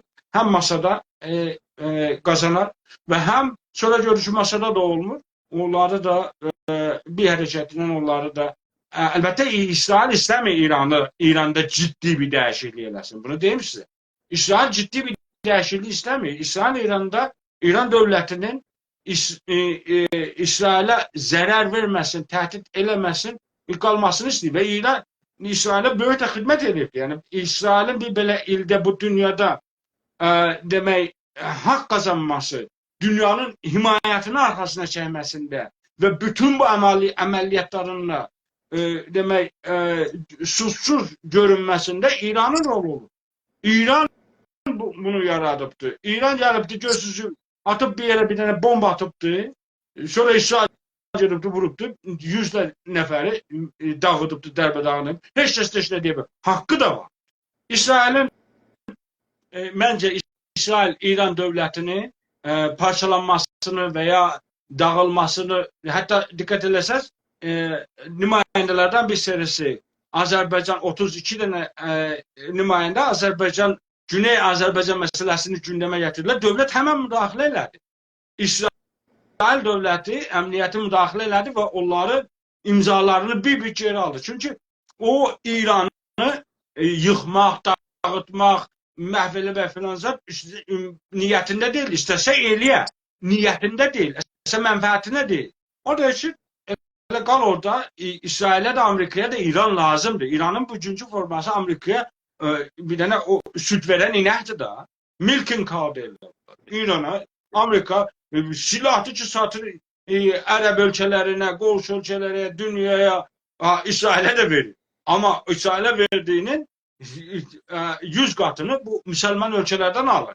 Bu Amerika'nın xeyrinədir, mənfəətinədir. Ona göre İran'ın orada o formada olması, yani ki biz deyək mesela İsrail'in İran'ın ziddiyyətini, hakimiyyətin ziddiyyətini İran'da xalqların hüququna gəlib bir xeyir yetirəcək, ya mesela İran'da parçalanmaya sebep olmasına bir fayda verer. İsrail bunda çok ehtiyatlıdır. Benim görüşüm budur.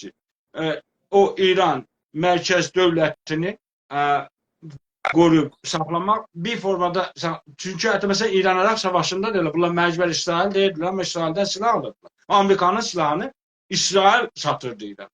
O dönemde gelirdiler de silahlar gelirdi. İsrail'den gelirdi. Amerika silahları.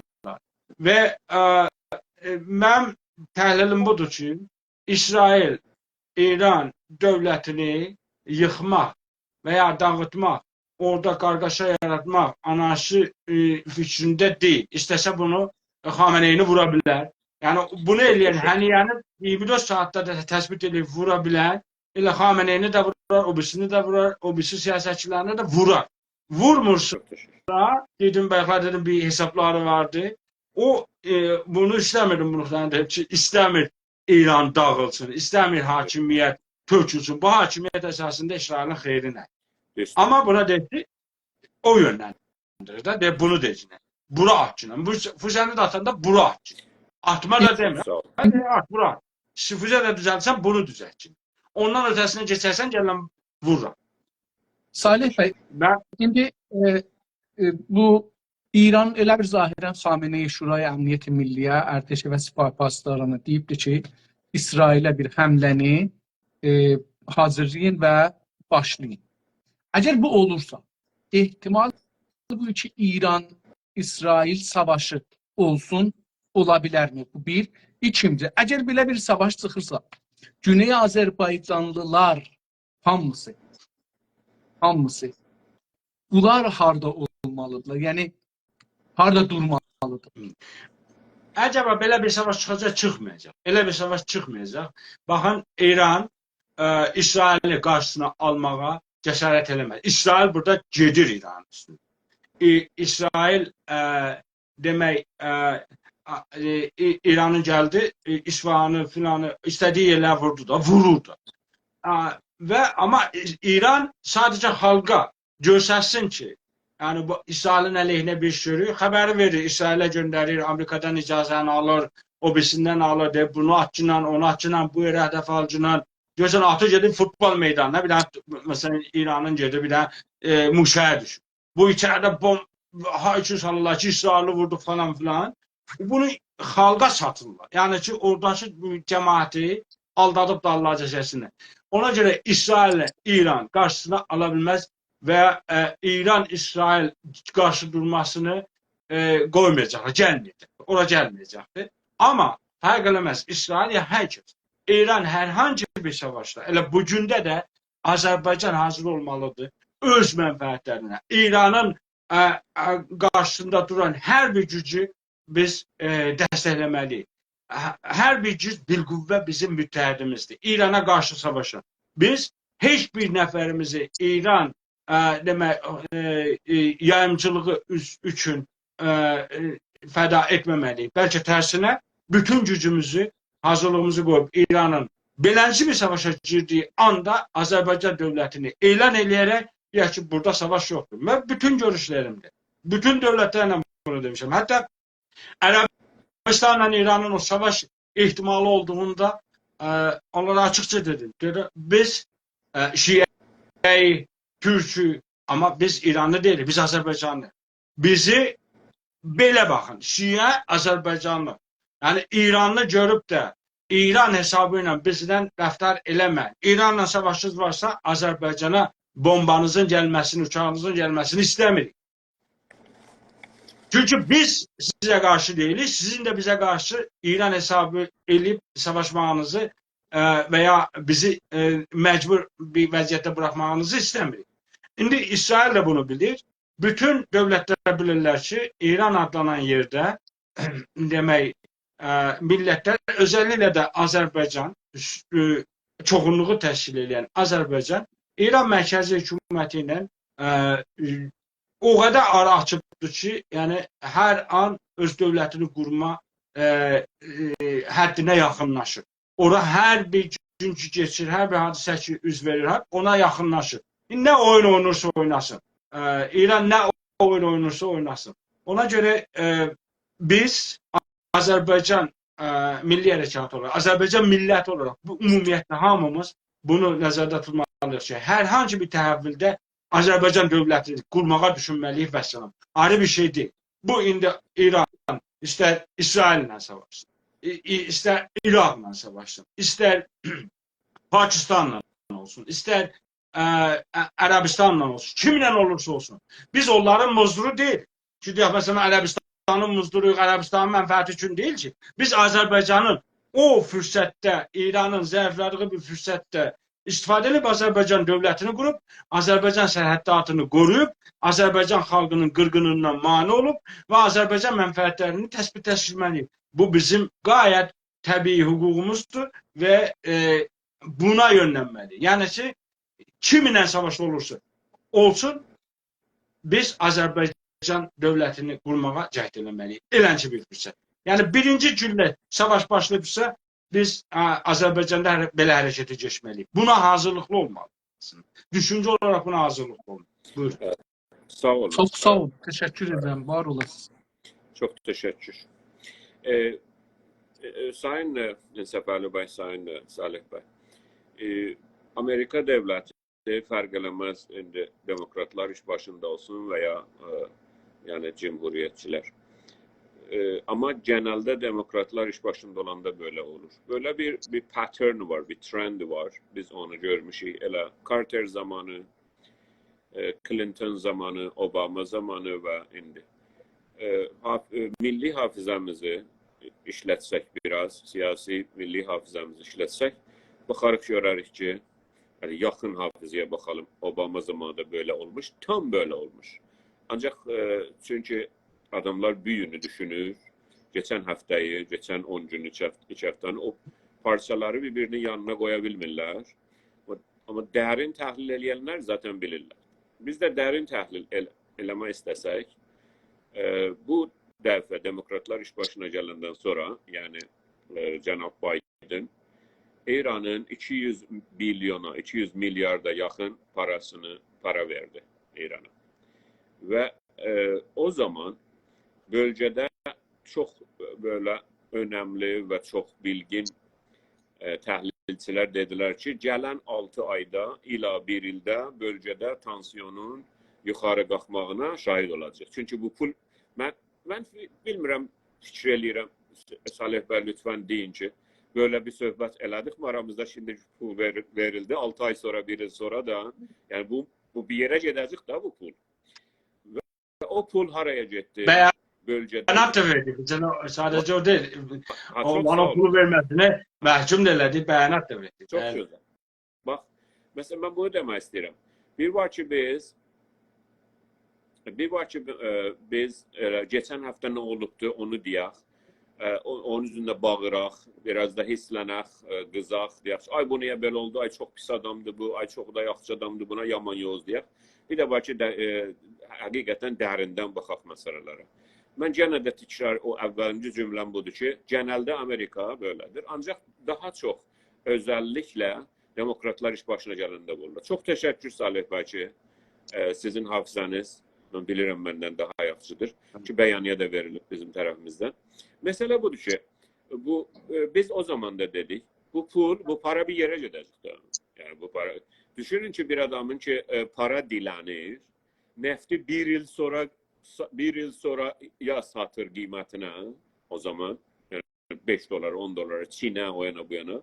Bu adama gətirəsən birdən özdə cash, kredi filan yok. Çünkü sen filan şey bizden alsan. Çünkü o da var dünya mürabidelerinde.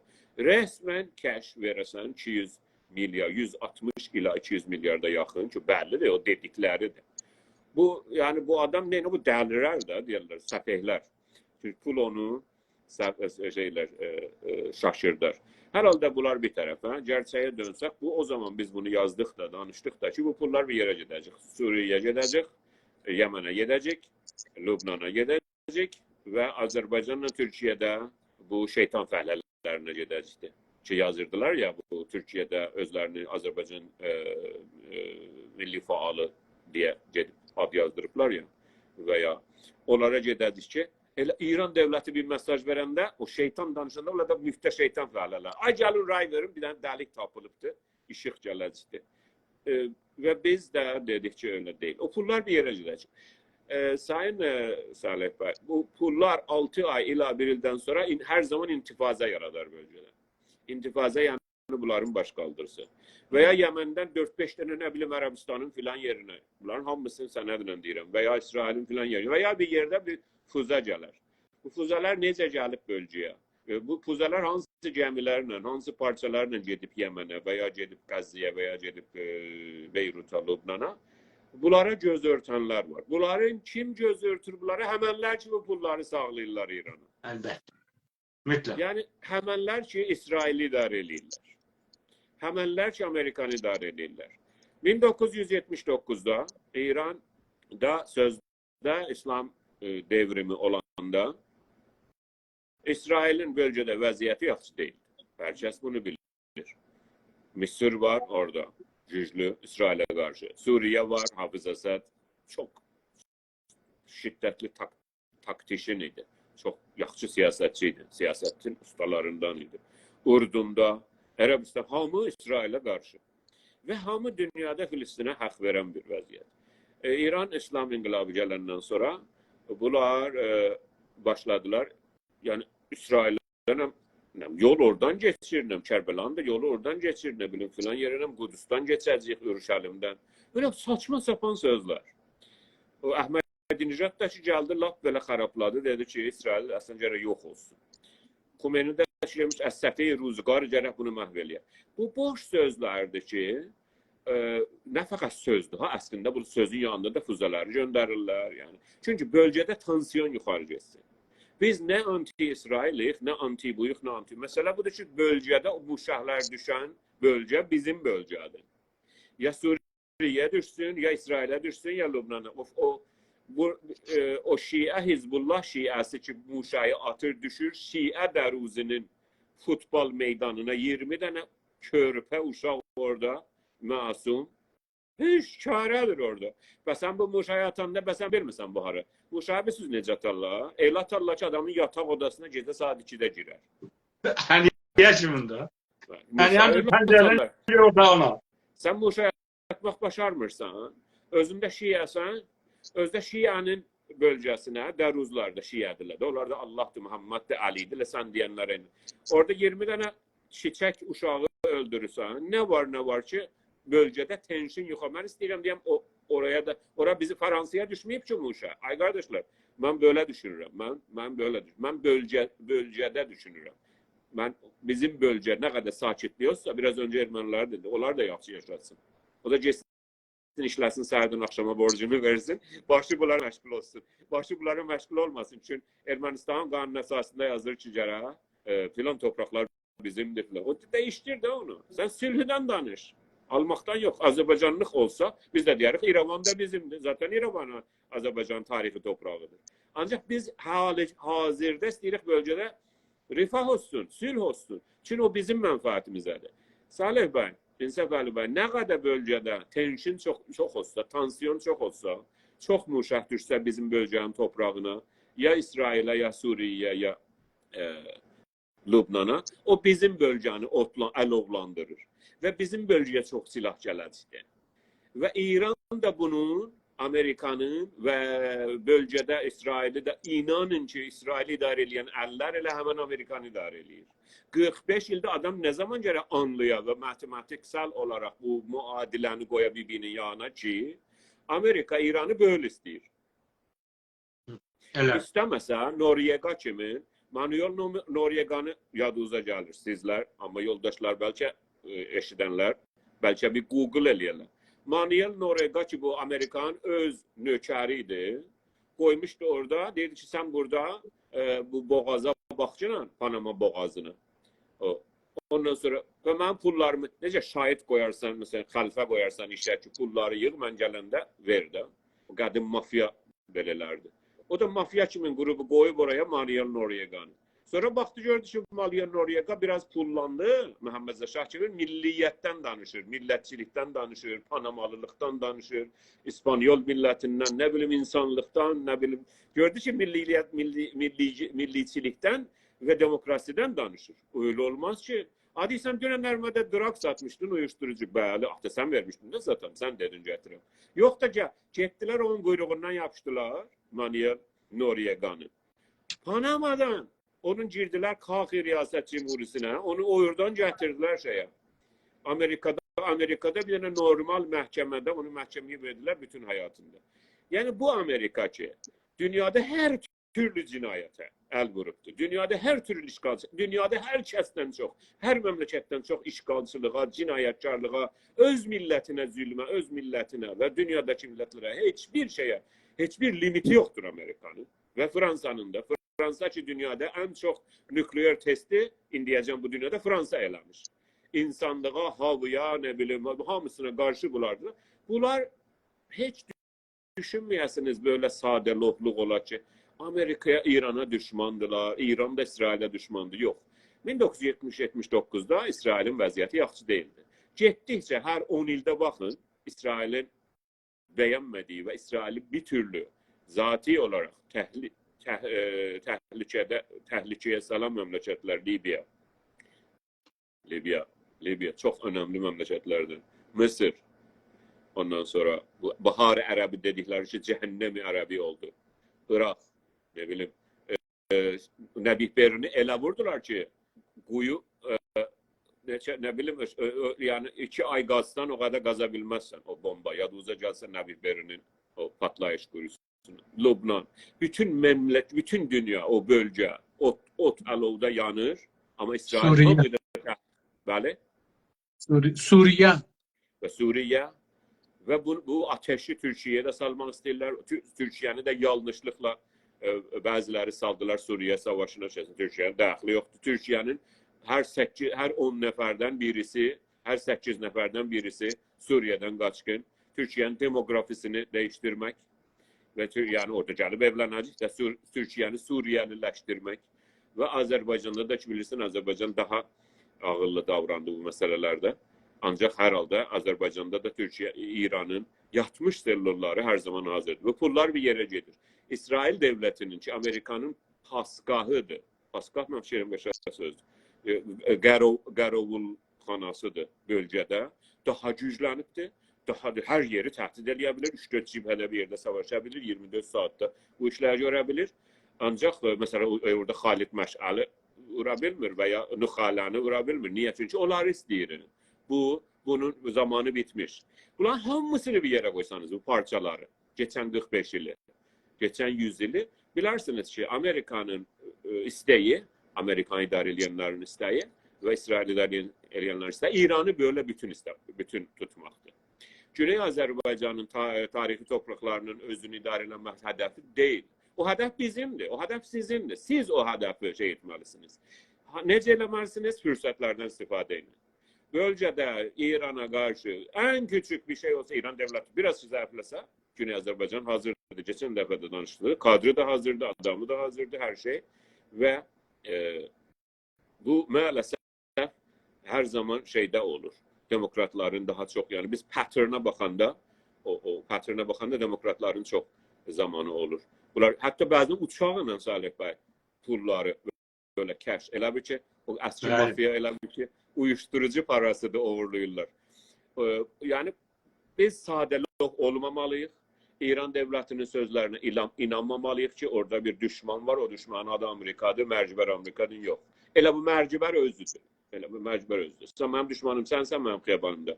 Sən çıxacaqsın eşiyə. Mən özüm bilərəm kim mənim dostumdur, düşmanımdır. Öncə sən mənim evimdən çıxmalısan. Bunların mərcibər Amerikası da yalandır, mərcibər İsrail də yalandır. Və İsraili əslində daha da gücləndirib bölgədə. Bunu hər kəs bu patternları, bu parçaları, bilgiləri bir yanına qoysa görər ki, İsrail daha da güclənir. Mən bu sözləri İsrailin tərəfində və ya İsrailə qarşı demədim. Mən o pattern'a baxdım, gördüm ki, İsraildə də təbii ki, İsrail istəyir İranda rejim change olsun. İsrailə daha məsələn müvafiq bir şeylər olsun. Bəlkə də yox. Bəzilərdə böyle bir şey istəyirlər, qorxuluq. O tarlada qorxuluq qoyarlar ki, ona görə yəni hamı qarşısın. Geçen 45 ildə görün ki, bölgədə nə qədər bilyon, trilyon dolarlar silah satılmış Ərəbistana bölgəyə, ya ondan öncəki 45 ildə. Əlbəttə çox. Niyə? Çünki bu deliləri, mecnunları qoymuşlar İrana. Orada Sistan, Balışistandan tuttu ta Azərbaycana can zülm, cinayət, haqsızlıq. Ancaq harta-purt eləməkdə ustaddılar da. Yəni ki, ay belələr yer. Ay qardaş, sən eləyə bilməzsən, sən də mənə gücün mənə çatır. Hər halda mən istədim ki, bunu hatırlatam ki, demokratlar iş başında olanda böyle olur. Bunlar ürəyi bizə yanmaz. Bunlar İran'ı böyle istəyirlər. Amma İsrailin devletində də çox balaca bir fraction var ki, onlar da Azərbaycanı görürlər İranda. Necə ki, Amerika devletində də bir balaca fraction bir gruplar var ki, Güney Azərbaycanı görür və onlar da bəzən yazırlar yazılarında. Amma onlar çox zayıfdılar, çox azdılar. Buyurun. Sən Səfər bəy, siz bir dəqiqə icazə verin. Mən bir məsələni Oğuz bəy işarə elədi. Mən buna bir toxunum. Amerika ve Avrupa, əsas Amerikadır da, Avrupanın da baxsaz İranla bu duellosu sözdədir. Əməldə görürsünüz, pərdə arxasında getdi, ən böyük teröristi ki İranın tutmuşdu orada, 67-ci cinayətlərin, 60-cı ilin qətlamlarında da iştirak edən adamı götürdü, əli qolu sarı verdi də İrana da, Avrupa.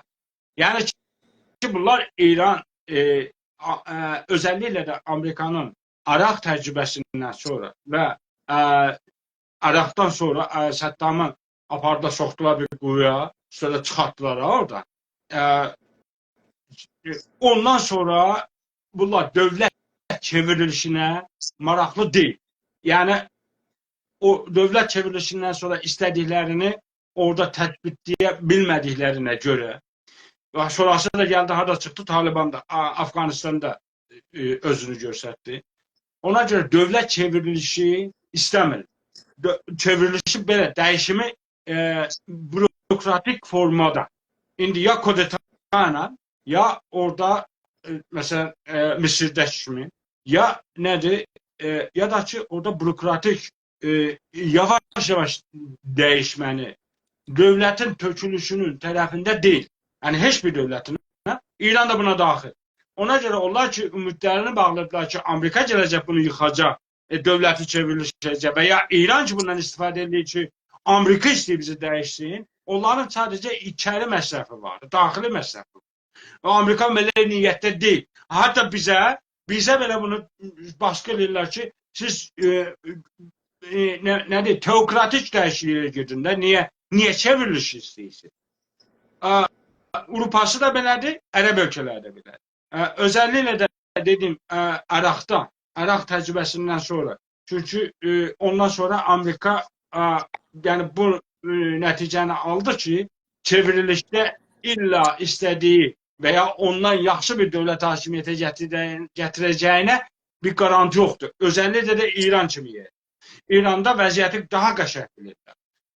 İran'da neçə dövlətə bölüneceği ve ne vəziyyətdə olunca burada kimler çıkacaktır? İran bölünəndə bir ayrı güc gəlir ortalığa. Bu İran adlanan yerde xalqlar azad olanda bu böyle dünyanı böyük formada değiştirecek. Dünyanın ekonomisini değiştirecek. Hərbi ve siyasi baxımından her şeyini değiştirecektir.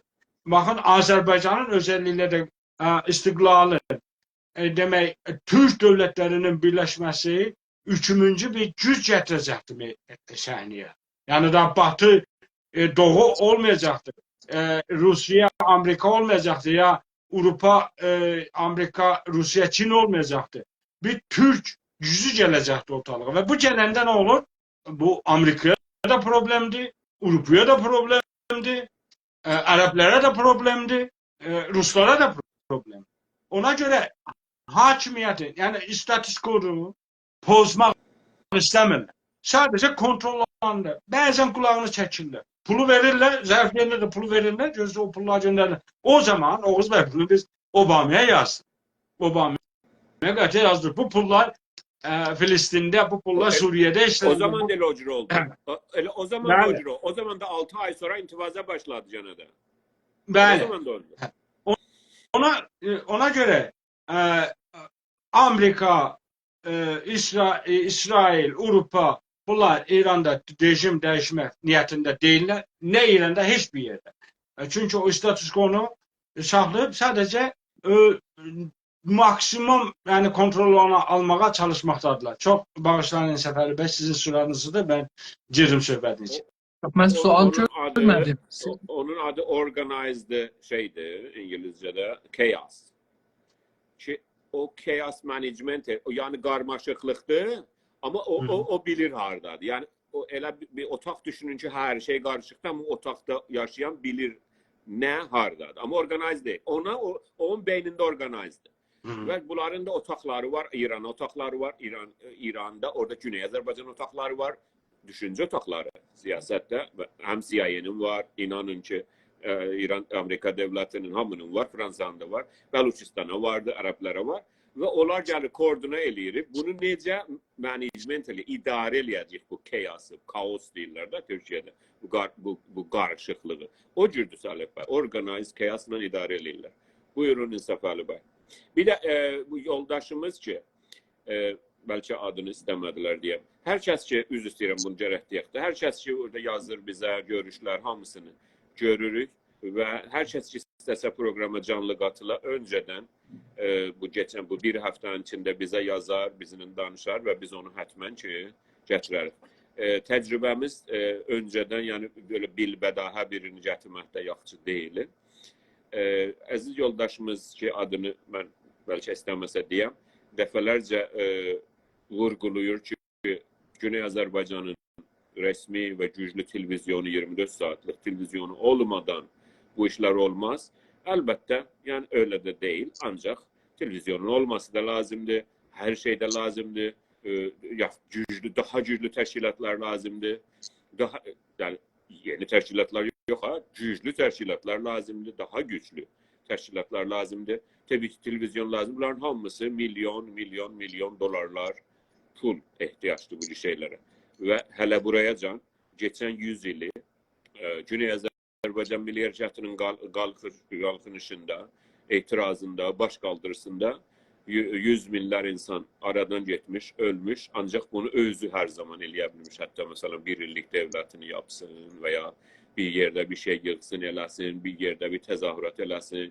Hamısı adamların şəxsi cibinden, eğer bir tane banner çıkmış, bir yerdeki yazmış Güney Azerbaycan, İran değil, ondan tuttu.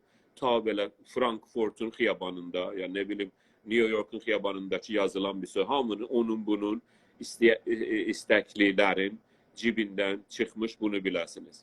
Bir giran, biz deyirik, bir giran, bir dolar, ne bileyim bölgenin ölkəlerinden, Azerbaycan olsun, Türkiye olsun veya dünyanın olsaydı zaten elə bizim o mizin üstüne koyduğumuz yemekten bellidir der, hazırlığımız nedir? Biraz kuru çörekti, biraz da panirdi. Yani buradaki canlıda televizyon burada işledirik budur. Yoksa bizim de Farslar kimin, Kürtler kimin, öbürü milletler kimin yüzler televizyonumuz olsaydı biri bundan danışardı, biri öbüründen danışardı. Yok da vaziyet budur. Kabul eləyirəm, ancak pul lazımdır. Ve pulsuz da bu işler olmaz. Ve bunu da İran'da böyle kültür düzelttikler ki Salih Bey, ben bilirim galiba siz danışasınız. Böyle bir kültür var İran'da. Ki onun hakkı var rejimin, o zalimin, işgalçinin hakkı var. Her türlü televizyon olsun. Menbari, ne bileyim cüme namazı, her yerde bombardımandı ki eləyir, düşünce bombardımanı, beyin bombardımanı. Ancak onun özde her yerden de pul alar. Amerika'dan da alar, Çin'le de rabitesi olar. Bilirsiniz de İran devleti. Herkesinin rabitesi var. Herkesinden de pul alabilir, pul da verebilir. O eleyebilir. Ama sen yok. Bu ırkçılıktır. Çünkü o Fars'tır. Fars eleyebilir. Ama sen mesela geçsen ne bileyim Madagaskar'dan pul alsın bir televizyon açasan o olmaz. O vasıtacı bir biganedir. Ama o aslında bigane özlüdür. Yani. Bunu istedim bilesiniz ki bu vabesteci yoktu, bu para yoktu. Böyle siz bizim danışığımızdan, elə burada danışın, ne bileyim indiyəcən düzələn televizyonlardan, Günas TV olsun, Az News TV olsun. Bu bellidir. Eğer ellerine de bir pul gelip görürsünüz ki, bir tane top götürüpler, gedirlər, gola tarafçı. Ay biz, yani öyle olmamış ki. Siz indi mesela, ben Milli Hərəkatın düşünce sahiplerinden, liderlerinden danışırım da. Siz ikiniz de biri. Verirsin. Geçen hafta, geçen ay, geçen ne bileyim 3 ayda neçə dəfə Günas TV'de görüşler. Hey hadisədir ki olur da dalbada. Sizin görüşler. Salam aleyküm. Filan kəs gəlin lütfen görüşünüzü deyin. Sizin de görüşünüz lazımdır da. Veya öbürü nedir adı Az News TV'de. Veya sabahlarıma 10 tane olsun. Ben istəyirəm 20 tane olsun. Ki bunların içinden ikisi daha çoxulluqçu olsun. Çoxulluqçu yani hamını nəzərdə alabilsin. Yoksa bunlar da ki bilirsiniz. Birinin de eline bir pul düşəndə görürsən deyir ki, ama cızığı çəkir deyib, o mənim evim buraya yaxın gəlməz, siz ötəkisiniz. Bu da ırkçılıqdır. Çünkü o pulluluk ırkçı, klas ve kast ırkçılığı. Milli Hərəkatda da bu mərəz ve bu xəstəlik ki vardı. Bu da İran devletinde diyor. Benim pulum var, benim hakkım var danışam. Ben istediğim adamı getiririm ki. Siz görürsünüz İran televizyonlarını açın. Her gün təqribən aynı adamlar, təqribən aynı sözler, aynı tekrar da adamın yüreği bulanır. Şimdi bizim sözde, bu televizyonlarda da. Çünkü aynı mentalitedir. Aynı adamlar, aynı sözler. Özde maşallah her şeye de nazar verirler. Mesela denizde balıkçılıktan danışsalar, görürsən adam balık. F-35 necə mesela yerden amudi qalxır, görürsən ona da nazar verir. Bu İran International da aslında biraz o cürdü. Bir tane Mehtevi Azad adam, Mehtevi Azad adında bir adam getirmişler oraya. Baksanız. Her şeye maşallah erzeladı. Bizim yoldaşımızın yazdığı da doğrudur ki Güney Azerbaycan Milli Hərəkatında olanlar, ona simpatiler olanlar, hatta normal milleti de xəbərlərini, bunu İnsaf Əliyev ilə açıqca danışmışıq, dəfələrcə gənə də danışacağıq. Xəbərini hardan alır? İran filtrindən geçmiş, Fars filtrindən geçmiş, İran bütövlükçü, bütünlükçü filtrindən geçmiş, tamamiyyəti ərziçi filtrindən geçmiş. İran International ki, əslində Suudi Internationaldır. Öbürü nədir? BBC-də ki, əslində İran, yəni İranın vətən, inanın Salih bəy, İnsaf Əliyev. İnanın İrandan daha İran devleti bazen görsen adam diyor, bunlar az milliyet, az faşistler. Hatta o İran'da İran, Fars, Şia dokuması var ya, görürsen ki 3 gün bundan önce BBC'yi dinləyirəm, baxıram Farsça. Hazreti Ömer necə yaşadı? Siz düşünün. 3 saat ekspertler gətirmişlər Hazreti Ömer'den. Demək onun görüşünə ihtiyacı vardı. Demək gündəm budur. Çox gözəl. İndi siz düz deyirsiniz əziz yoldaş ki, Güney Azərbaycanın güclü, samballı, çoxulluqçu, yəni hər kəsi eksklusiv, yox, inklusiv. Yəni hər kəsi görüşlər fərqlidir. Olmaz ki, mənim timimdə gəlsin, nə bilim, Fenerbahçalılar gəlsin, nə bilim, Galatasaray. Yox ya, Galatasaray, Fenerbahçe oyunu yoxdur milli hərəkətdə. Mənimkilər gəlsin bu yana. Mənim kimin düşünənlər. Yox ya, böyle şey yoxdur. Milli hərəkəti və onun medialarını özünüzə mələbə, yəni oyun meydanı eləməyin. Ürəyiniz açıq olsun. Biz bir millətə canımızı, vaxtımızı, ömrümüzü qoyuruq. Siz də düşünürsünüz ki, abi 6 nəfər var, mənim kimin düşünür, mənə hər zaman bəhbət çət deyir. O gəlsin. Görüşlerini desin. Bırakın. Biraz öğrenin Amerika demokrasisinden. Biraz öğrenin dünyada yaşadığınız memleketleri. Değişik düşünceli insanları da. Muhalif düşün. Koyun danışırsın. Koyun bu kaynasın bu kazan. Ve içinden bizim derdimize derman düşünceler çıksın ve güçlensin. Güçlü olsun. Siz koymasanız ki o lazım olan düşünce ortaya çıksın. Öyle bu hemen xəfəqandır ki onlarda. Aynı şeyleri belgur eləyəcəksiniz. Yiyip kusacaksınız. Aynı düşünceleri. Düşünce açık olmalıdır. Bana göre hem Güney Azərbaycana mensup olan hem Günas TV'de hem de Az News TV'de şeyler açılmalıdır. Değişik düşüncelere. Güney Azərbaycan millətinin açtığı bu teyf ki vardı, bu spektrumun her tarafından danışılmalıdır. Ve ekspertler, düşünce sahipleri, bilgi sahipleri değişik sahalarda gelip danışmalıdırlar. Böyle xəfəqanla yaşamak olmaz. İran'dan irsi alınmış xəfəqanla. Çok teşekkür. Sağ olun. Teşekkür ederim. Arz edeyim ki ben düşünürdüm ki bu Güney Azərbaycanda bizim millətimiz bir siyasiləşmək mərhələsindədirlər. Yəni bu seçkilərdən bu yüzden bir siyasiləşmək var. İçəridə çox çalışdı rejim ki, Azərbaycanlıları heç olmasa iki yere bölə. İçəridəkilər, xaricədəkilər, rəy verənlər, təhrimçilər, bu cür bölə. Ama biz bunu bilməliyik ki, Azərbaycan bir siyasi düşünceye geçti. İçeride eşikte. Ve en son bu şeyde görmüşdük. Deyirdi, məsələn, bəlkə bu Pezeşkiyanın başı altından bir şeyler qaçırılabilir. Mənim sualım olacaq bu haqda Salih Bəy'e. Salih Bəy, acaba bununla belə görürük. Həm bu adam özü dedi ki, mən İranın və Fars məmləkətlərinin üstünə şey eləyəcəm, Fars dilinin üstünə və Fars məmləkətlərinin üstünə bunu dedi. Həm də rəhbər gəldi, müxalifət elədi Azərbaycanla Ermənistanın məsələsində. O şeydə də yenə müxalifət elədi. Fars dilli məmləkətləri Tacikistanın lideri ilə görüşündə dedi ki, birləşsinlər, Farsı dili daha güclənsin falan, belə bir şey dedi. İndi mənim sualım budur. Acaba Güney Azərbaycanda yaşayan siyasi düşüncəlilər eləyə bilərlər bu fürsətdən heç olmasa bir hizb yaradalar. Azərbaycancı, Türkçü, İranın başında Türkləri bir yığalar bir yerə. Acaba belə bir şeyə gedə bilərmirlər? Yəni kiçik qazancı da qazancıdır məncə. Sizcə belə bir qazancılara gedə bilərlərmi, gedə bilməzlərmi?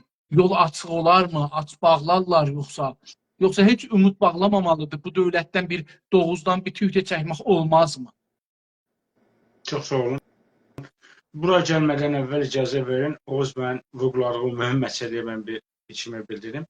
Sayın Oğuz bəy, bilirsiniz, güc maalesef hak da kazandırır ve bu medyalar veya herkes tabii ki karşı tarafı rəqib görərək ehtimal ki bu gücünə gəlib o gücə ortaq olacaq veya o gücü tehdit edəcək. Ona göre o demek boykotlar da, sanksiyalar da olur.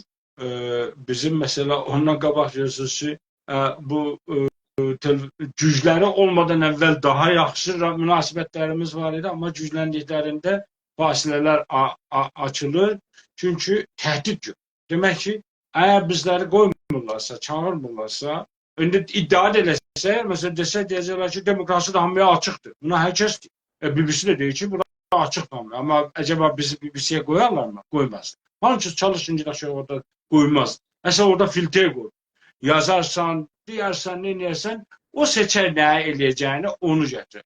O güc bəli. Çünki onun bir hədəfi var. Maalesef Azərbaycan Milli Hərəkatında bu biz, yani bu zihniyet siyasi, hemen İnsaf Əlibəyin vurguladığı o siyasileşmemişik ki, biz bu işi birlikte eləməliyik. Tek başına bunu eləyə Bu böyük yükdür. Biz bunu daşıya bilməliyik. Bunu dərk eləməyiblər bir seriləri. Onun üçün əlinə pul düşəndə o topu istəyib aparsın qolu, vursun özü qola. Ortada vurublar, qolu qırılıbdır, ya top əlindən alınıb. Qəhrəman olubdur. Yani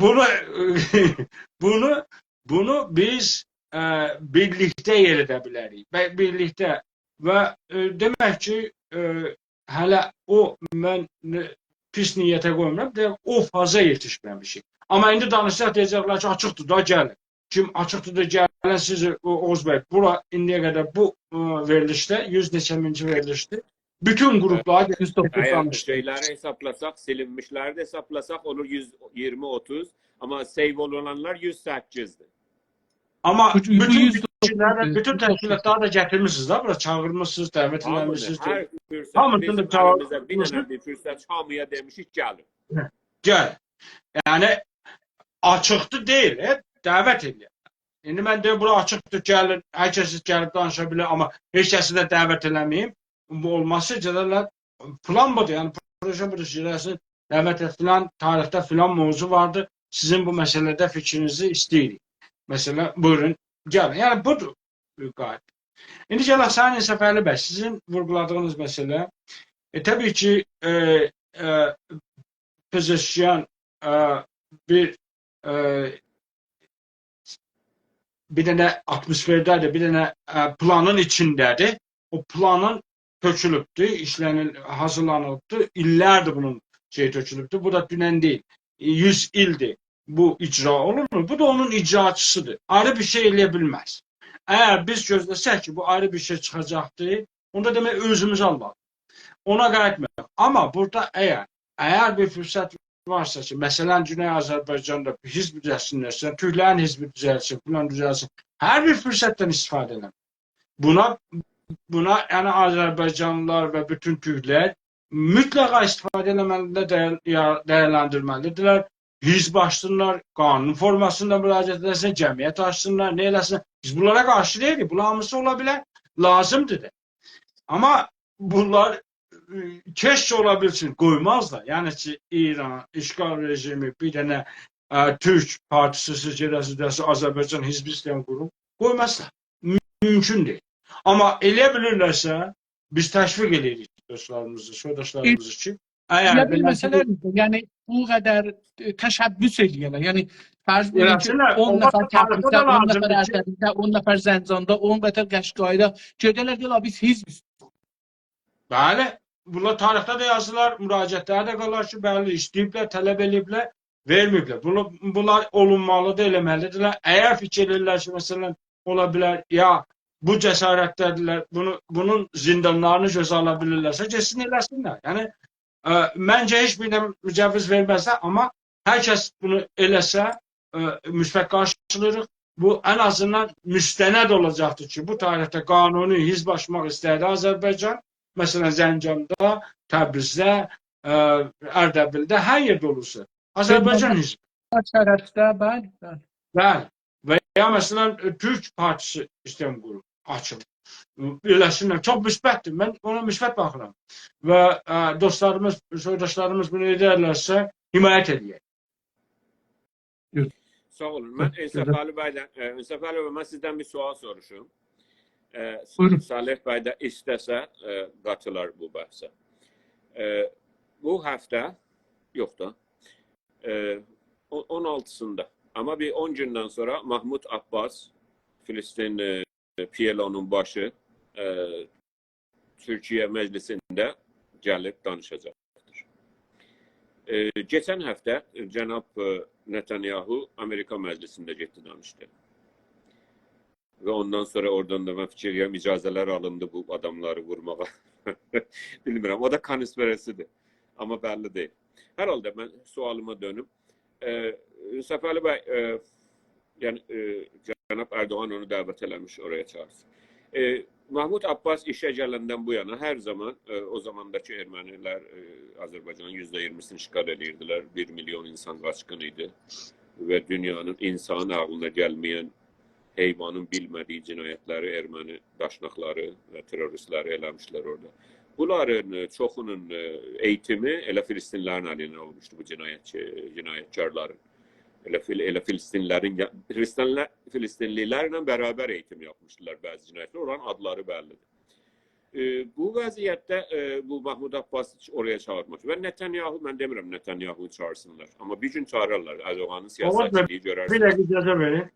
Orada ben bir şey əlavə edeyim, sualı cadızdan çıxmasın. Fəqət eğitim deyil, fəqət eğitim vermək deyil. Yəni ki, orada ermənilər, teröristlər gedib Filistində eğitim görüblər.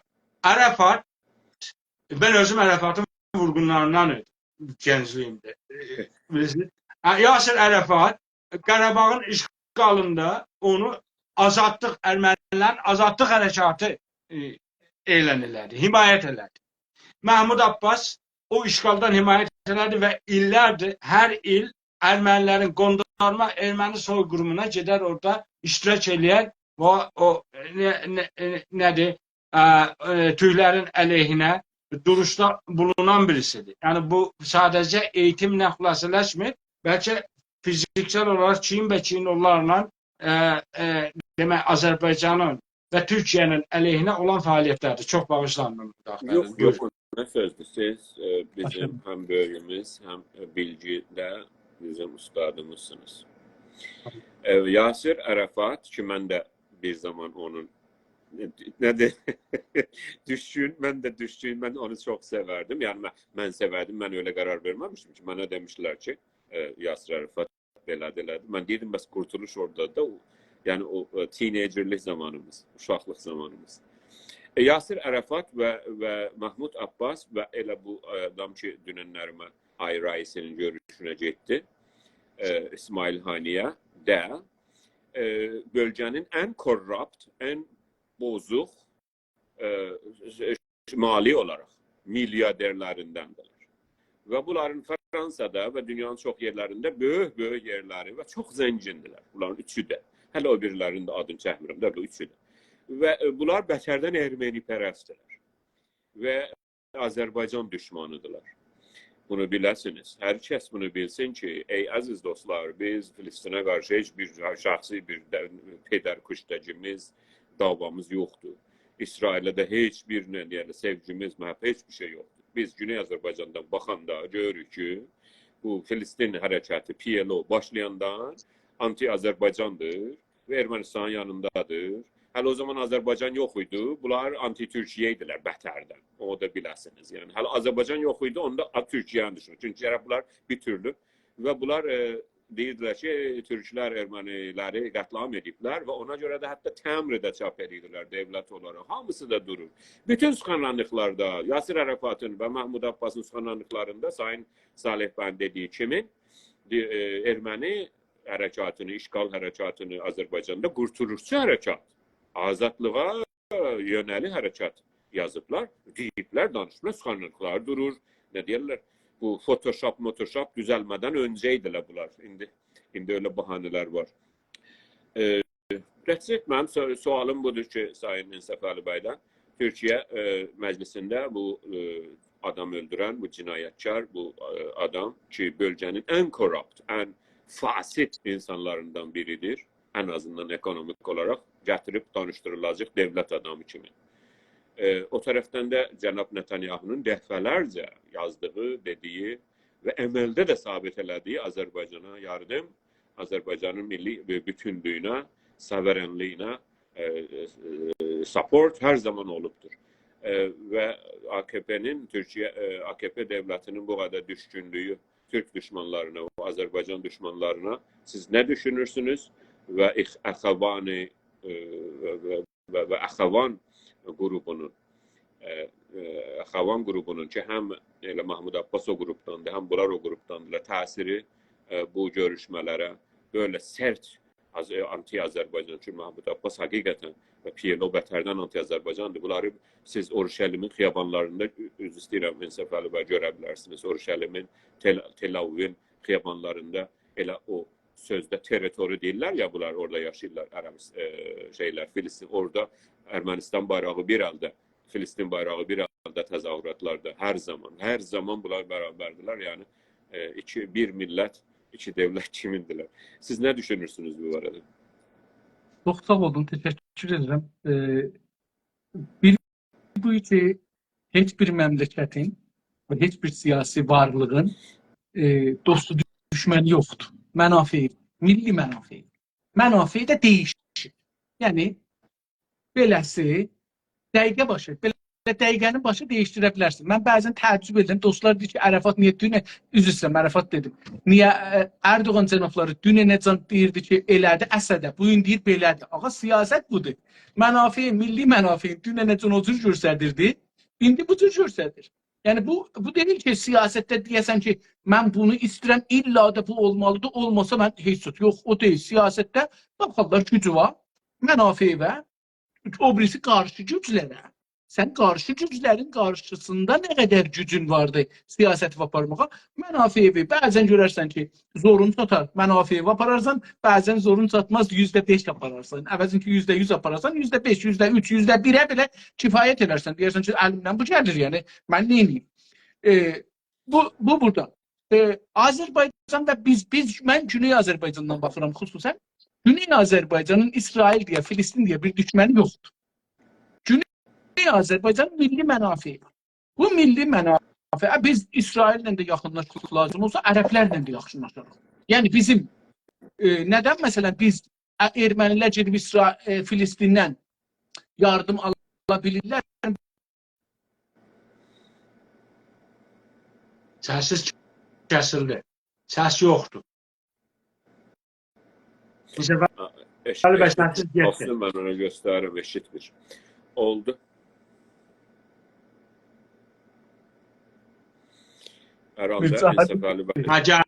Bağışlayın. Mənə bir telefon elirlər, o kəsilmir. Bimaristandan zəh vururlar.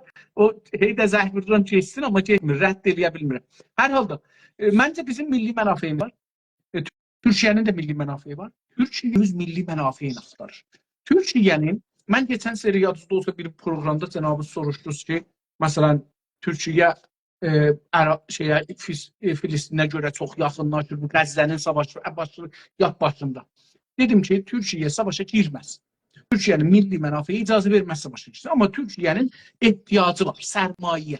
Etlikdən, xaricdən sərmayə gəlməyə ehtiyacı var. Abbasın parlamana getməsi heç olmasa bir 15-20 milyard dolar Türkiyə sərmayə axıtdıracaq. Bunu gərək qəbul edək. Ərəb dünyası bu günləri bir həyəcanda yaşır. Bu həyəcanı əgər Türkiyə eləyə bilsə, qəşəng qullana, baxın, mən bu kəlməni işlədirəm. Əgər qəşəng qullana bilsə, milli mənafi uğrunda 20 milyard dolar oradan pul çəkər içəriyə, iqtisadına, gücünə, filanına bir şey verər. Xüsusən ki, geçən bir illik qarında yaxınlaşıbdır ki, o 15 milyon adamın evi yıxılıbdır zəlzələdə, onları düzətməyə çalışır. Yəni, çox böyük pula ehtiyacı var Türkiyənin. Bunun üçün hər kəsdən istifadə eləməlidir. Mən belə düşünürəm. Ehtimal verirəm. Türkiyə dəngəni saxlamalıdır İsraillə. Mən ehtimal verirəm ki, Türkiyə ilə də bir əlaqəyə girəcək. Mənim ehtimalım budur. Çünki dəngəni istəyir saxlayır. Onun əleyhinə şuar verəcək. Bu şuar İslam dünyasının, məsələn, ay biz də bir gün gələ bildik İsrailə. Heç gün getməz. Heç gün getməz. Çünki belə Suriyədə qalmağında indi şək gelir. Yəni Türkiyə özü indi baxır ki, Suriyədə belə qoymurlar qalsın. Yavaş-yavaş oradan deyirlər çıx eşiyə. Türkiyə də hazırlaşır çıxa. Fəqət beyinləri hazırdır ki, mən istəyirəm çıxam da yavaş-yavaş.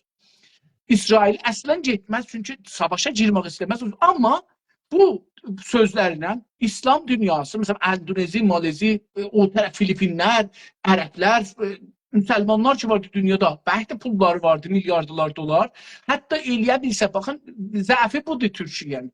Türkiyə bir Türk dünyasına ciddi baxmır, bir də İslam dünyasına ciddi baxmır.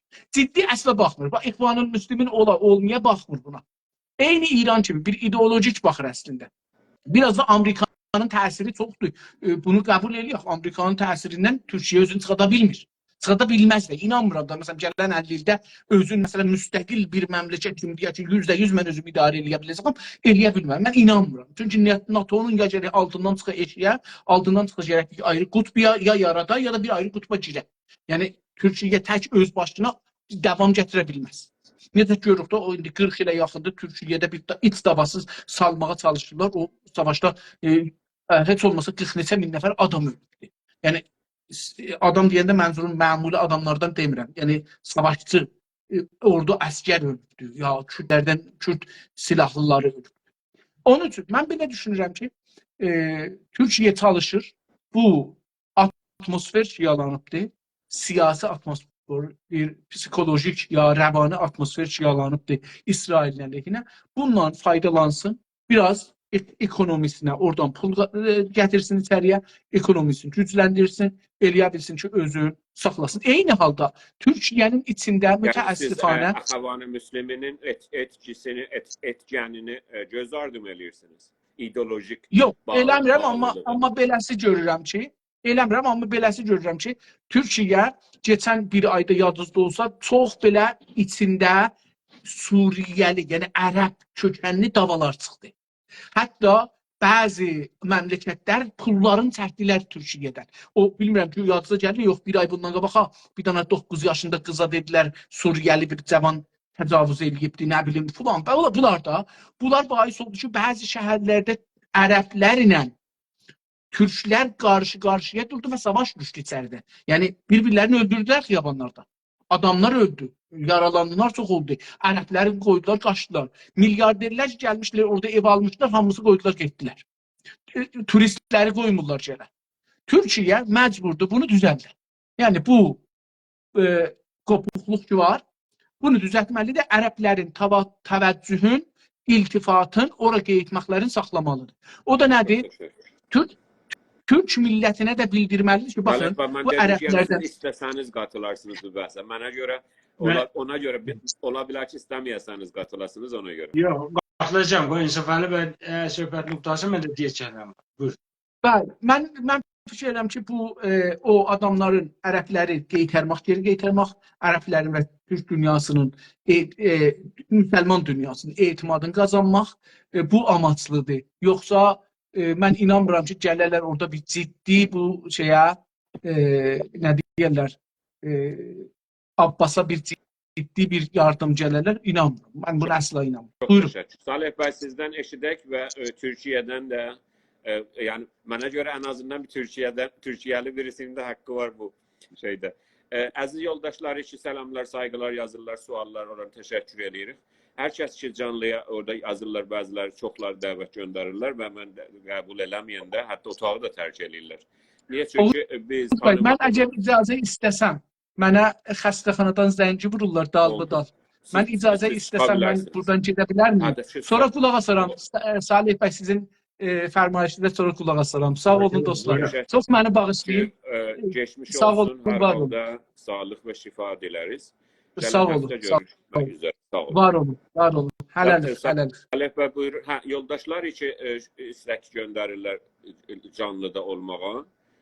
O yoldaşlar bilsinlər ki, yəni öncədən bir həftə zamanları var ki, burada yazsınlar bizə ki, elə bu səhifədəki kimdirlər, biz də onları tanıyaq və həttəmən ki, canlıya gələ bilərlər. Salih bəy, siz eşidir, yəni səs var mı sizdə? Yoxdur. Salih Bey, sizin görüntünüz donmuştur. Okey. İndi Salih Bey, sizin görüntünüz de donmuş. Siz çıkıp bir de gelebilirsiniz Salih Bey. Talat Bey, hoş gördük sizi. Selamlar, saygılar. Merhabalar Merhaba. Oğuz Bey.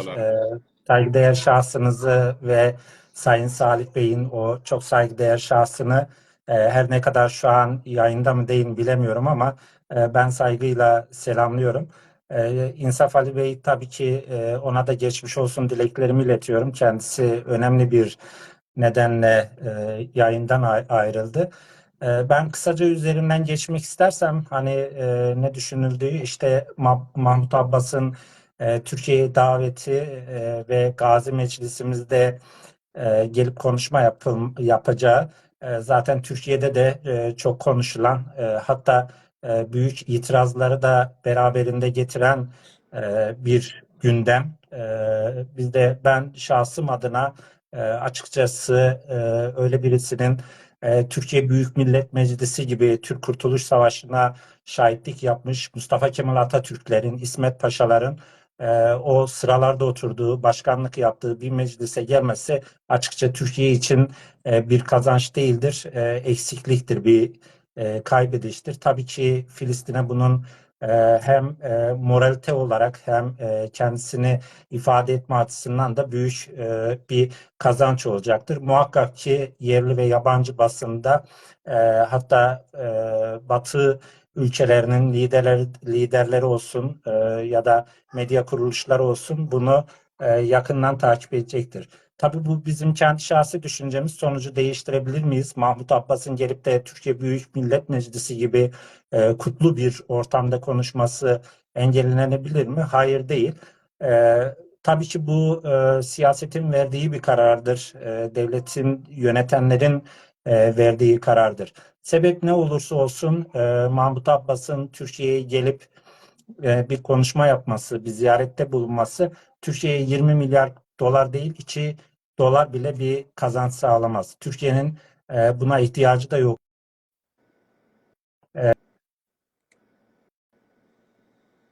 Taşıyabilecek bir gücü yoktur. Bizde bir söz var. Ben onu sizin saygıdeğer şahsınız önünde en aza indirerek ifade etmek isterim. Tam olarak nasıldı? Acın kendine faydası yok, bize ne faydası olsun diye. Ben bir Türk vatandaşı olarak sizlerle her zaman birlikte olan birisi olarak Türkiye'ye bu denli bizi derin bir üzüntü yaşatacak bir iddiayı da ben hem şahsım adına hem benim gibi düşünen tüm Türk vatandaşları adına reddediyorum. Çok teşekkür, sizden de yani dinlemek istedik. Çünkü Türkiye'de yaşıyorsunuz ve yani Türkiye'de oradaki ahvalı ve şimdiki zamandaki o atmosferi daha iyi yani canlı olarak takip ediyorsunuz. Biz tabii bizim bu şansımız yoksuz. Her zaman orada televizyonlarda, gazetelerde ve milletin ne düşündüğünü daha iyi biliyorsunuz. Biz Türkiye'nin Sayın Talat Bey, Türkiye'nin asla iç işlerine, hiçbir Türk ülkenin ülkesinin iç işlerine öyle bir amaç yok zaten. Çünkü bir Güney Azerbaycan, yani biz Güney Azerbaycan milliyetçisi olarak Güney Azerbaycan istiklalına yani baş koyan birisi olarak Türkiye'nin ve öbürü Türk memleketlerin iç siyasetleri, hatta bile Azerbaycan'ın da yani karışmarız. Ancak eğer bir şey Güney Azerbaycan'ı ilgilendiriyorsa ona görüşümüzü bildiririz. Mesela Mahmut Abbas'ın orada gelip öyle ağırlık görmesi ve değer görmesi ki bu bütün hayatı Ermenilerle beraber Ermeni ilkelerine, Ermeni düşüncesine, bölgede Azerbaycanlı öldürme, Türk öldürme ve o cinayetlere yani katılma düşüncelerinin yanında olmuş Mahmut Abbas'ın ve onları hatta onları övmüşler. Mahmut Abbas'ın düşüncesi, kendisinin düşüncesi, partiyasının düşüncesi, PLO'nunki budur. Onun orada ve bu Güney Azerbaycan'a da çok zarar. Hatta Güney Azerbaycan Milli Hareketi'ne de böyle bakıyorlar bunlar. Amerika'nın bölgede, CIA'nin bölgede olan bir şeyi gibi. bir hadisesi gibi. Halbuki herkes biliyor ki öyle değil. Orada bir millet istiyor kendisini idare etsin. Bunun Amerika'nın ne işi var? Yani Ahmet şey gibi, Davutoğlu gibi düşünceleri var. Mahmud Abbas'ın. Yani bu Mahmud Abbas eğer Ahmet Davutoğlu Türkiye'li olmasaydı o da onun gibi Türklerin Ermenileri katliam etmesini söylerdi. Ama çünkü Türkiye'den onu söyleyemiyor. Ama nasıl ki Güney Azerbaycan'a karşıdır, Güney Azerbaycan Milli Hareketi'ne karşıdır Ahmet Davutoğlu, Mahmud Abbas da öyledir. Onu orada getirip bir siyasi şahsiyet gibi konuşturmak tabii ki Güney Azerbaycan Milli Hareketi'ne zararlıdır. Hatta Azerbaycan Cumhuriyeti'ne zararlıdır. Çünkü Azerbaycan Cumhuriyeti'ne her ne zararlıdır, bize de zararlıdır. Ve o açıdan biz bunu eleştirdik. Yoksa Türkiye'nin iç işlerine asla karışma şeyimiz yoktur. Kesinlikle. Biz de zaten ben şunu iddia edebilirim. Durumdan Türkiye'nin %70'i zaten rahatsız.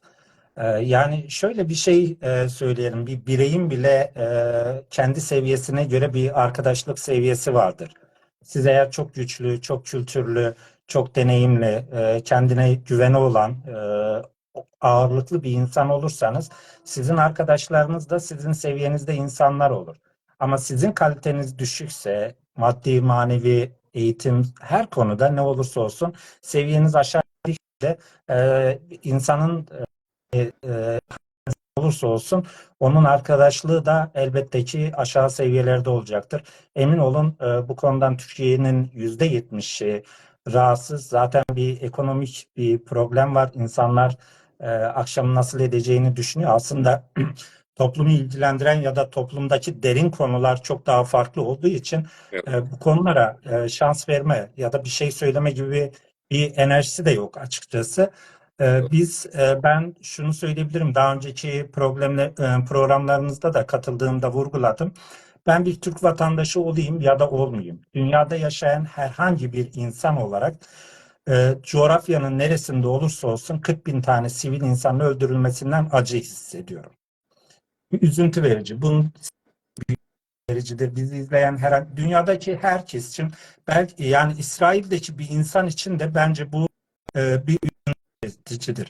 Ama İnsaf Ali Bey'in konuştukları üzerinden gidersek devletin menfaatleri ne göre bir siyasi rotası vardır. Şimdi geçmişe gittiğimiz zaman biz açıkça hiçbir şahide ispata gerek duymadan belgelenmiş ve doğrulanmış bir doğru üzerinden gidecek olursak Türkiye Cumhuriyeti Devleti'nin iki tane büyük terör örgütü vardır. Bunlardan bir tanesi Asala'dır ve bugün daha devam eden hain bebek katili terör örgütü PKK. Sadece bir 5 saniyenizi arz ediyorum. Bunların kuruluş tarihine baktığımız zaman ilk doğdukları topraklar Filistin'dir. Filistin ya da başka bir Arap coğrafyasının bizim insanlık tarihi boyunca herhangi bir Türk vatandaşına, bir Türk devletine hiçbir menfaati, hiçbir faydası olmamıştır. Bunlar ancak bizi yani o kadar çok derin veya uzun soluklu bir konu ki çok uzatmak istemiyorum.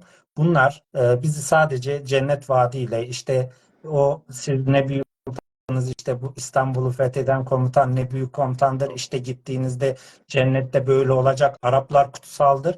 Bizi tarih boyunca tetikçiler haline getirdiler. Çok sağ olun. Talat Bey, ama sonuç ne olursa olsun Mahmut Abbas'ın Türkiye'ye gelmesinin kesiliyor. Evet. Sonra bakacaksınız programa göreceksiniz ki her 2 saniyeden 2-3 saniyede kesiliyor görürsünüz. Ona göre inşallah gelen yol daha internetiniz güçlü olur. Daha da çok sizden faydalanabilir. Herhalde sizden çok teşekkür ediyorum. Teşekkür ederim. Saygılar sunarım. Sağ olun.